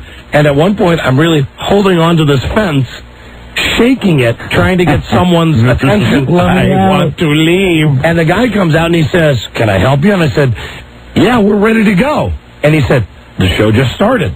I said, "Yeah, I know, we're ready to go." You didn't pull the family emergency thing. No, there. I just said, "We're ready to go." Right. So the guy looked at me, like, "You're missing out on the show of a lifetime." Yeah. I mean, he really gave me a look like that. Like, yeah, right. leave? Yeah, right. You're leaving now? Nuts. So we had to be walked all the way around to a separate exit because he said, because out of whatever crowd was there, you were the only two that had chosen to leave at that early hour. He said, "We're not set up. We don't even open the gates to let people in or out until at least intermission." That's weird. And I looked at Frida and I said, "Oh my God, can you imagine there's an intermission to this show? Can you picture this?" So, Donnie will be right back when he'll talk to Oprah. It's the worst possible situation as we're making our way out of the place. One of the PR ladies says, Don, where are you going?" And at that point I said, "Gotta go. Gotta go." I'm about 10 feet away from her. Right. I just got my arms like that in the air. "Gotta go." She goes, "But what about Donnie after the show?" I said, "Tell him he is great." Loved him. Loved it. Very Thank showbiz. you for treating me so nice. Right. You are great. Your people are great. Get me the hell out of here. And as I'm saying this, I'm putting my arms in the air like the guy at the airport with when he's waving the planes. I'm like, "You are great. Sure. This place is great. We gotta go. Goodbye." We get into the car. We say, "What the F were we doing there?" Oh, no. Really? But it was okay until Rosie, right? No, I mean, it really wasn't even okay till Rosie. But when Rosie had a big orchestra or... Yeah, the Wolf Trap Orchestra. Oh, the Wolf Trap Orchestra. He had his like 6 pieces, and then they had a string section or a brass section. Right. And it might have been listenable, except when the screen came down and it was Rosie O'Donnell. Yeah, that would drive anybody out of the theater. That's it, we're out of here. And then singing with the videotape. Yeah. And that's why I didn't see Donny Osmond after the show. Right. And hope he's doing well, though. Yes. Well, I hope so. You wish him no ill will. I mean, you just didn't enjoy the show as much as you might have. He's a nice guy. I would Very nice guy. In the future, lose the crap with Rosie O'Donnell. Mm-hmm. And, would it kill you to sing One Bad Apple? Right. Do you think you might have gotten it if you hung out? No, I don't think so. I think the format was 3 Broadway songs. And with the Broadway songs, he would do the full freaking version, where it's like a 7-minute. But see, I thought I read in the newspaper that he actually does One Bad Apple, but he does it with Montel Williams. Yeah.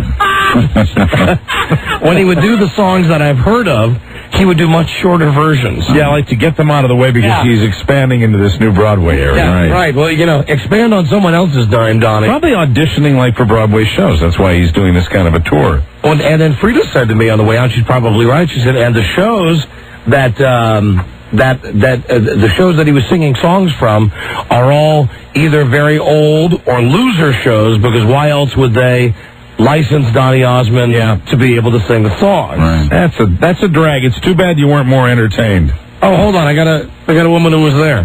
Hey, hello, Elaine. Hi. Hi. Hi, Don. Big fan. Thank you. I was at the show last night. Yes. And I was in the front row, actually, right there where he fell. When he was holding up that banner? Well, yeah, it was right before that. He didn't fall. Nobody pulled him down. What happened was he stepped onto part of the catwalk, which was actually a swinging door that opened up to the orchestra pit. And that's how he fell. Now, honey, I saw a woman's hand go up. Well, I was sitting right there. I was in the front. Matter of fact... Were you the woman? No, it was my friend. Were you the woman? Were you the woman? Are you the woman and you're trying to avoid liability? Well, no. For injuring Donny Osmond? I was worried about him. I was hoping he looked like he might have got hurt. Yeah, right, because that pig pulled him down into the... But that's my friend. Don't call her that. Oh, all right. Now I know why you're saying nobody pulled him down. No, I was there. It was your friend with a big meaty arm. Okay, it was your friend. Okay, well, tell me this.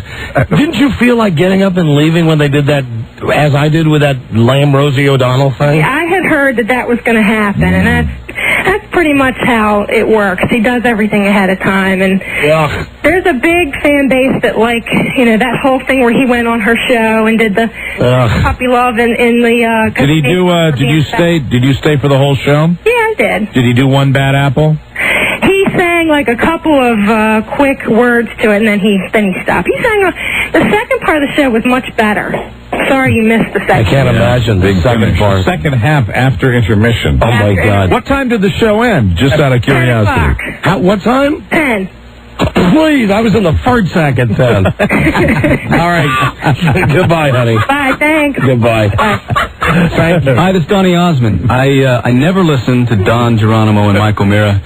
I suggest you don't either. It's a bad program. Don't listen to him. Thank you. There's his endorsement. You were in the fart sack, and I bet she had a great fart locker. Yeah, and it was her friend. It was her friend, the pig, that pulled it in the crowd. Absolutely. No wonder she was so upset about that. She had a good fart ball. We were home in time to watch Sex in the City. The second half of the show. For my money, an intermission is terrific. Imagine nothing more tedious. So obviously, Donny Osmond not calling us today. You know, can I ask you one question before you go to Buzz, though, seriously, because we're the same way in this regard. It would take a lot. Have you attended many concerts where you went to the bitter end? Because I could count them on one hand. Yeah, I mean, I just, the whole thing, even if you really love what's going on, I mean, to stay to the very end of the concert. If you stay to the end, you're going to be in traffic. Of course, last night, that obviously would not have been a problem. You could have zipped right out of there. For the traffic. At 10 o'clock. Okay, Buzz. Yes. Buzz. In a world where owning a radio was strictly forbidden, one man found a way to bring good news to his people. It was Buzz. He made it up. And Buzz, what is your lead story tonight? Tonight, Colorado man invents filtered underwear. Oh, good, great. No, that's like the fart sack thing. Yes, it ties right in. Okay, stay tuned, everybody. Stay tuned. Stay tuned. For news and comments. News and comments. Coming up. The Don and Mike Show. That was very professional. Number 1, Arbitron Lady, the Don and Mike Show. What's the word from Planet Crackpot? Just mop it up with a T-shirt. The Don and Mike Show. Time to have a buzz of news brought to you tonight by MafiaMob.com. Join the mob at MafiaMob.com. The internet's hottest new game, MafiaMob.com. Whack everybody. Buzz, hold on a second. All right. And an angry housefrau. Oh, dear. Hello. Hello. You're on the air. I am? How Yeah. unfortunate. What are you guys talking about? You're talking about Donny Osmond and you're saying all these terrible things? Yes, honey. He is just one of the nicest people you'll ever want to meet. I believe I said the same I've been a fan thing. for 30 years, and you've insulted my IQ, and you've said these terrible things Yes. about, and some woman pulling him down. No, Honey, that did listen, not happen. honey, were you at the show? Yes, I was. Were you at the show? Did you see when he fell? Yes, yes. Did you see when the woman pulled him? She did not pull him. She did. I was sitting in the balcony above him. You were sitting in the balcony. Well, honey, I was in the 6th row. Opened, and he slipped. I was in the 6th row. Yeah, I know. I saw you. But I don't think you said anything bad about Donny Osmond. You just said you didn't like the show. Thought it You sucked. said you didn't like the show. What? You said you didn't like No, the show. Mike was talking about me. I was talking to Don, and I was saying you didn't say anything bad about Donny. We still think Donny's a very nice guy. It's just that show sucked. No, it didn't. Honey, it's subjective. Yeah, well, it didn't suck. It was a good show. You didn't think that it sucked because It was exactly what the fans like. The fans. We The came fans. and we went. My fans liked it. But Donny's still a nice guy. We're not just, disputing that. I'm still a fan of Donny Osmond. However, that show sucked. It didn't suck. It did.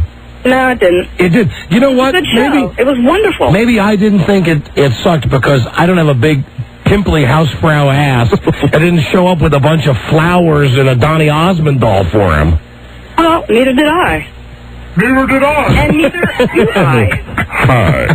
Well, that's the nice thing about entertainment. It's totally subjective. If you had a good... I think you guys are subjective. Of course, everyone is subjective. You are the ones with the low IQs. Yeah, a lot of people... I'm really sorry that you guys even have anything to say about that. Well, then why are you listening?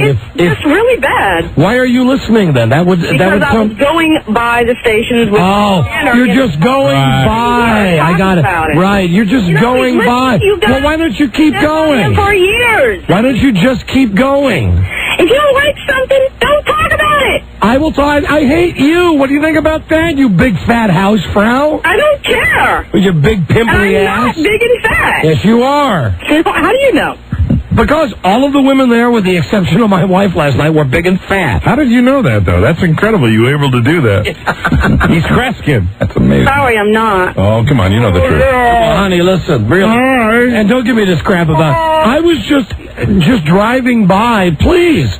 Your radio... I was on my way to the store, and I put on my scanner to find a radio station. You know, we get criticism on this show all the time in the newspaper. People call up, bust our balls. If Don goes to a show that he doesn't like and he wants to talk about it, it is absolutely his right, just like it's your right to call up and complain about that. Why did he go to the show if he didn't like it? Because he thought he was going to love it. Well, you dumb bitch. Well, he should have loved it. What? No, I should have loved it. I should have loved it. Great. Should have loved Donny Osmond, you. That's right, Don. You'll be Either that, or sorry, Donny G. you should have picked out something you liked, or you should have stayed to see if it got better. Yeah, well, I know. Honey, listen, I don't doubt that you're a giant Rosie O'Donnell fan, but as soon as that video screen came down, that was my cue to leave.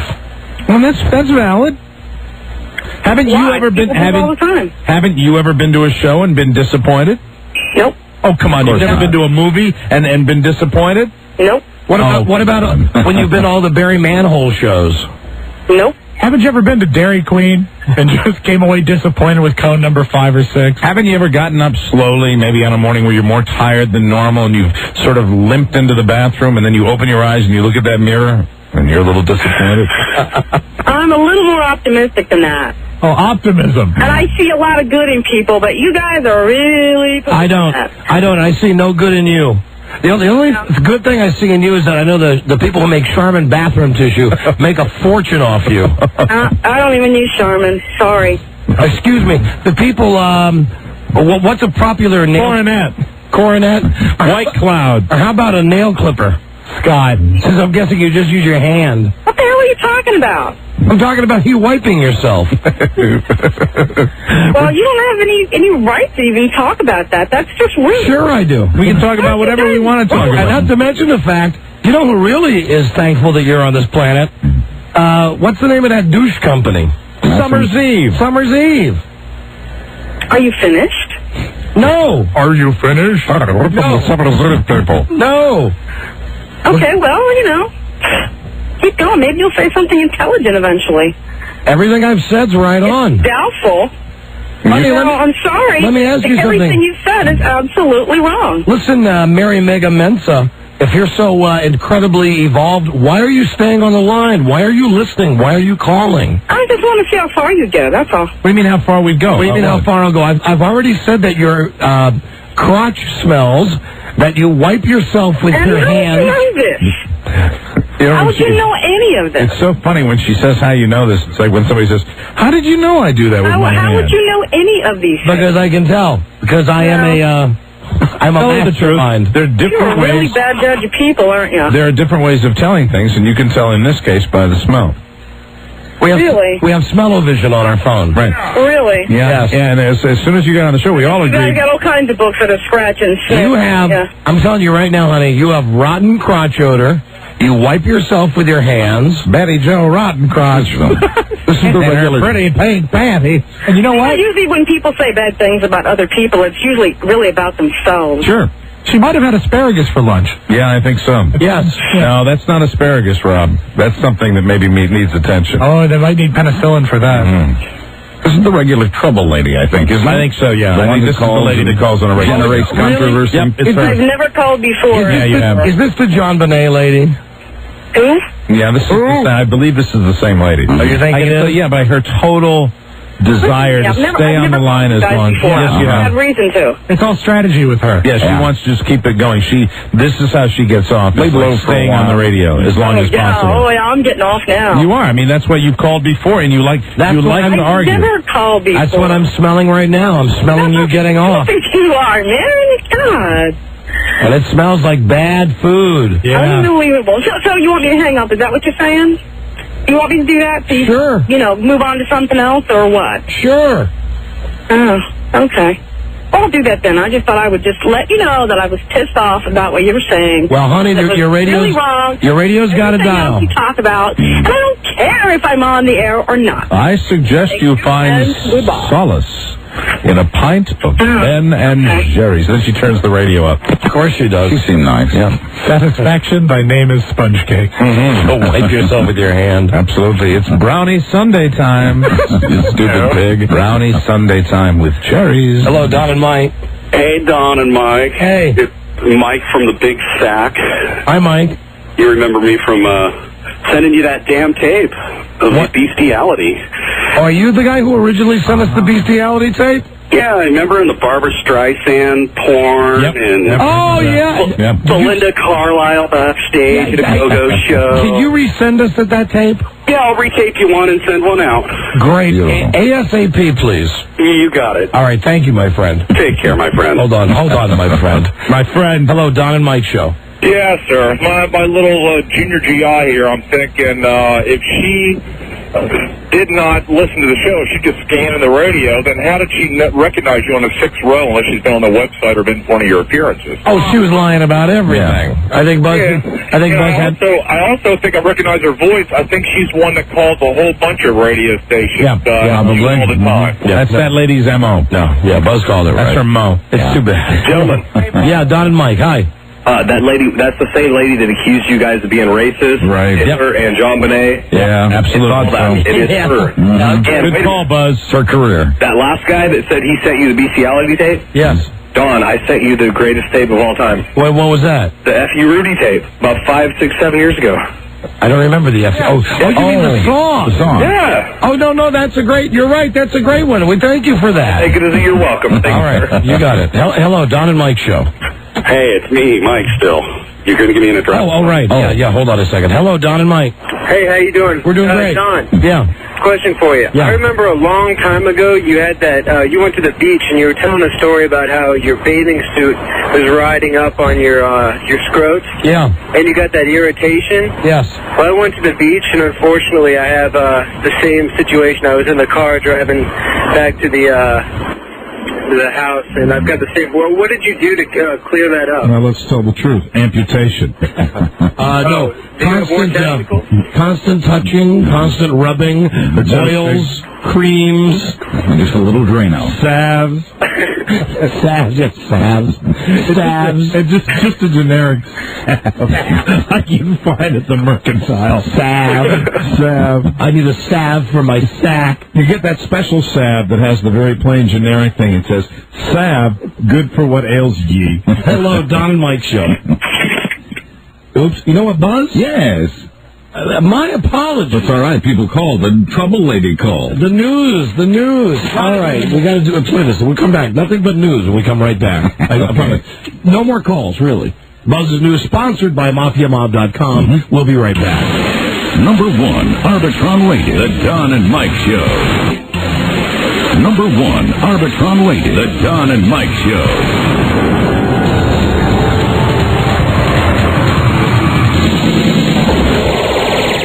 Okay, hi, this is Dorm Radio, DORM, broadcasting live from the basement of the Science Building.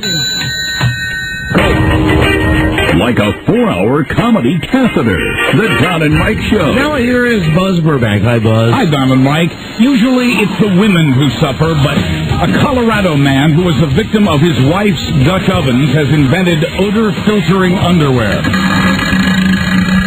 Buck Weimer of Pueblo, Colorado, says he thought of it as he laid next to his wife, and I quote, suffering silently. He says she has the worst kind of flatulence because of a bowel problem. Even in the tub.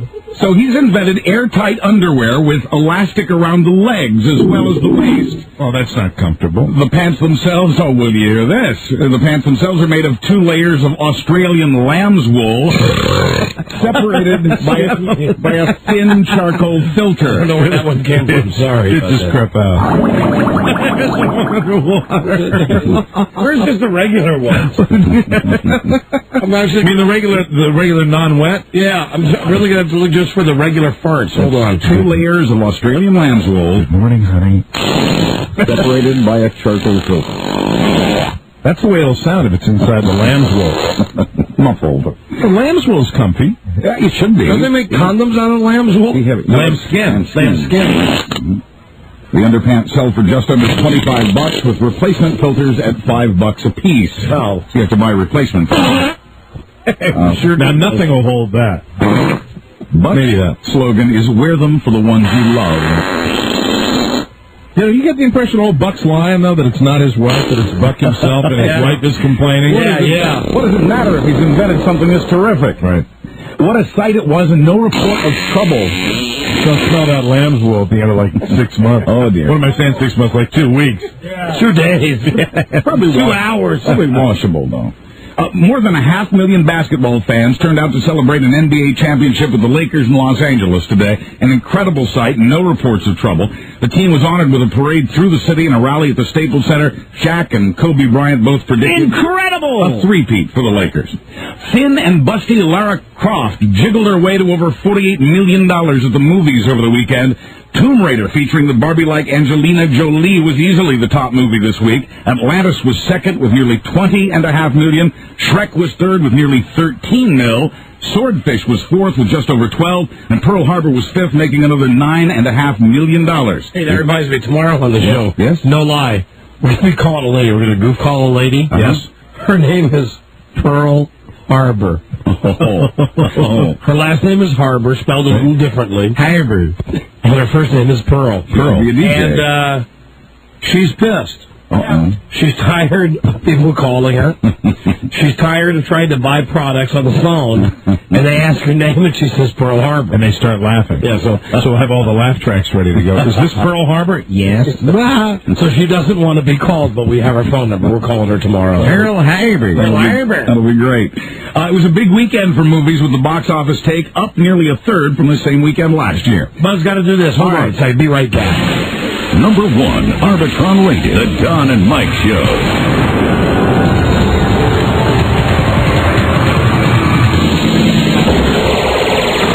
This is the station 06.7 WJFK. Got an accident on Allentown Road, just west of Temple Hill Road, also Pennsylvania Avenue. This place, nothing works here. The medications don't work.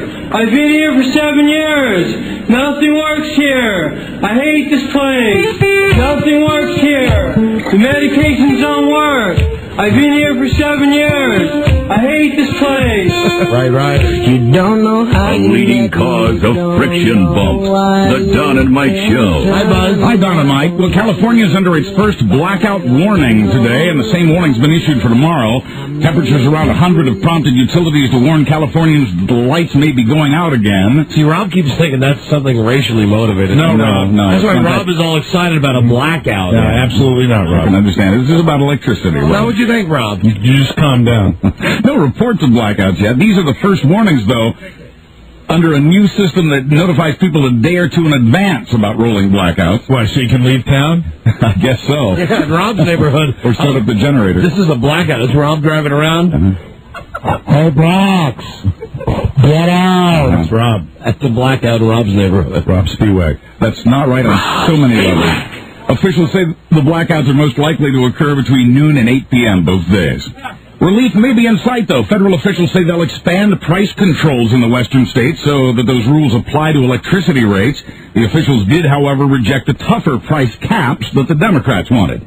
Now, when you ask the doctor, how long do I have left, don't count on a straight answer. A new study finds that most doctors say they wouldn't give a candid survival estimate to a terminally ill patient. I was told today 4 days. Wow. You relieved or disappointed? It's great, except I wanted to move our vacation up. I said, in 4 days we go on vacation. But you're a fighter. Hang in there. The researchers whose work appears in the Annals of Internal Medicine didn't ask the doctors why. The annals. They wouldn't share that information. Well, the reports have subsided of a mysterious monkey man who was frightening and sometimes attacking the good people of New Delhi, India. Sure wasn't Charles Broyhill? It was Joe Ardinger. For over 2 weeks, hundreds of people reported being attacked or chased by the monkey man. Charles Broyhill. I don't know. Most injured by the monkey man got nasty scratches, but most of the wounds and all of the deaths occurred when victims injured themselves trying to run away. Monkey man. Monkey man is wearing a Nike golf shirt. Monkey man. Oh, Yeah. And now that the reports have died down, officials say the whole thing was just a case of mass hysteria and that there never was a monkey man. They've never been on the third floor of this building. Mass hysteria is putting it lightly. At its peak, the panic had vigilante groups armed with sticks patrolling the streets at night. But they never found anything. You got a problem here at WJFK, you go see the monkey man. He'll fix it for you. How's that steak? You're working on that problem with Katie and the delay? Get on it. Enormous penis? Charlie? How are you getting along with Alan? Well, how about with Ken? Yeah. How about with Jim McClure? How about with me? How are we getting along? Oh, he seems to be a little agitated. A little more animated. What about Mike O'Mara? Yeah, to see that little sexual thing under there? Mm-hmm. What about Rob? Oh, dear. It's always like there you go. Now he gets into a whole different thing. What happens if you don't get your lunch on time? I mean, like if somebody really just doesn't deliver it. Pretty sad. Cool with that. Charlie?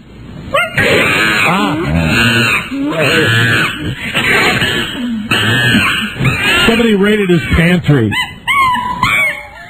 You know, tomorrow we gotta start the show. We gotta do the beginning of the show. Talk about the freaking Foot Locker of food that Charles Broyhill has in his office. It's like a small grocery store in his office. But it's like, you know, if you went to a 7-year-old and said you could buy any food you want, he has Oreos, Pop-Tarts, Dinty Moore beef stew, olives. You could live in that, you could live in a neighborhood for a long time with that food. It would be Mr. Rogers' neighborhood. You know, Charlie and I used to share an office, and since the changeover, since he got the new office, today is the day that he finally got all the food out. There was like little stashes of it everywhere. And it's all it's just loaded with preservatives. Yes. Oh, he doesn't have a problem with that. He'll live 10 days after he stops living because he won't decay. Well, the vigilantes with sticks never found anything despite the $1,000 reward. The monkey man was, quoting police, a mere figment of the imagination of emotionally weak people. Monkey man. Monkey man. And Perry the Clown will keep working in Provincetown, Massachusetts, but only thanks to the ACLU. Ooh, Provincetown. The police recently denied Perry a permit to perform on the street because of complaints from citizens. People said Perry the Clown whistled inappropriately at young girls, made homophobic slurs, and was frequently drunk. Hey, fag! The ACLU convinced the police they had no sound reason for denying Perry his right to free speech. Hey, fag! Hey, toots! Hey, look at the fart locker on her. Come over here. Let me see what's going on under those pants. You want to squeeze my nose? God, I hate fags. I'm Perry the Clown. What do you think of that, queer bait? Perry stays, but the Chamber of Commerce is unhappy. It says he's bad for the town's image. Thank you, Buzz. You're bad. Want to do a clown? Thank you, Buzz. Time for a call 100 right now. 877-365-3636. Be the 100th caller. You get some stuff. Number 1, Arbitron Radio Show.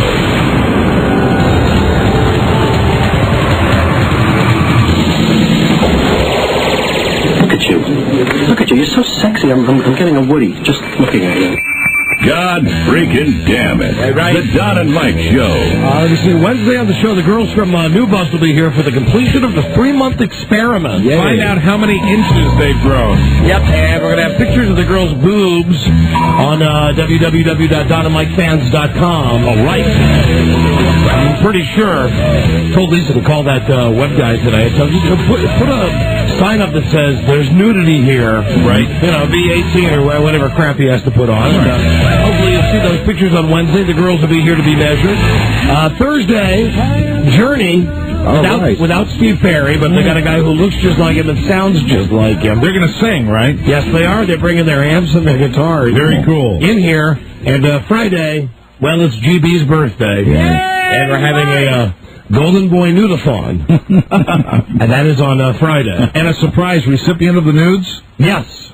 Yes, indeed. Cool. One of two. I'm thinking of one of two, actually. They mean one of two recipients. Yes. Is there a possibility of getting two recipients, or? I'd rather keep it to one, but it'll be a new-to-thon. Wow. One who works here and one who doesn't work here are the possible recipients. Really? Yes. The one who works here, can I ask one question? You don't have to answer it if you don't want to. What? Would he have to wear a tie to work? Would he have to wear a tie? Yes, would he wear a tie to work when he works here? Not necessarily. Oh. Hi, Buzz. Hi, Don and Mike. You. In sports, Retief Goosen won the 18-hole playoff today at the U.S. Open in Tulsa. He finished with a par 70, followed by Mark Brooks with a 72. Goosen from South Africa wins $900,000. He almost blew it. Tiger Woods finished 11th in the tournament and gets just under $92,000. Oh, what's it feel like to be like us, Tiger? Wow. Big losers. Welcome to the club. How about you, Tiger? How about you, Tiger Woods? Finally, and you think you have trouble getting through airport metal detectors, in Ethiopia, doctors have removed more than 200 nails swallowed by a man who was complaining of stomach pains. Oh, man. Well, isn't that where they have no food? Well, they've had problems there that way, yes, right. With famine and such, but this guy was eating nails. In fact, they found all kinds of metal in this guy's stomach, nearly 2 pounds worth, including keys. That's a money metal stomach. Coins, and 222 rusty nails. The man's doing well after surgery. I'd put down a few rusty nails in my day. Doctors say the 40-year-old man must have eaten all the metal objects during his 20 years as a mental patient. I'm Buzz Burbank. I hate it here. On the Don and Mike Show. No! Thank you, Buzz. No! Go to Mr. Rob Spiewak Wednesday, 11 to 1 at Togo's. Sterling, Virginia, got a free pastrami sandwich. That's worth going right there. 3701 Community Plaza. His last appearance before France. You are a whore, Rob. Hello, Don and Mike Show. I am the 100 caller. Right. What's your name? This is Scott in Spokane. Scott, you want a free account to MafiaMob.com and an extra 200 points. Join the Mafia at MafiaMob.com, the Internet's hottest new game. MafiaMob.com, whack everybody. You also want a Whammo Fun of the Sun toy from Whammo, the leader in outdoor summer toys. You also won the Sex and the City prize pack. Don't miss the new episode of Sex and the City Sunday night at 9 Eastern, 8 Central, only on HBO. And you've also won a Blockbuster Entertainment Pass, good for a DVD, VHS, or game rental every day for a month for 30 days. They're available now at Blockbuster for just $30. Thank you, my friend. Thank you. That's a lot of stuff we gave you. Thank you. Have a great night. Thank you, and see you tomorrow. Good night, Buzz. Thank you. Good night, Don. Thank you. Good night, Mike. Thank you. Good night, Don. Robbie. Throw that hat in the air, please. Just like Sydney. Tyler Moore.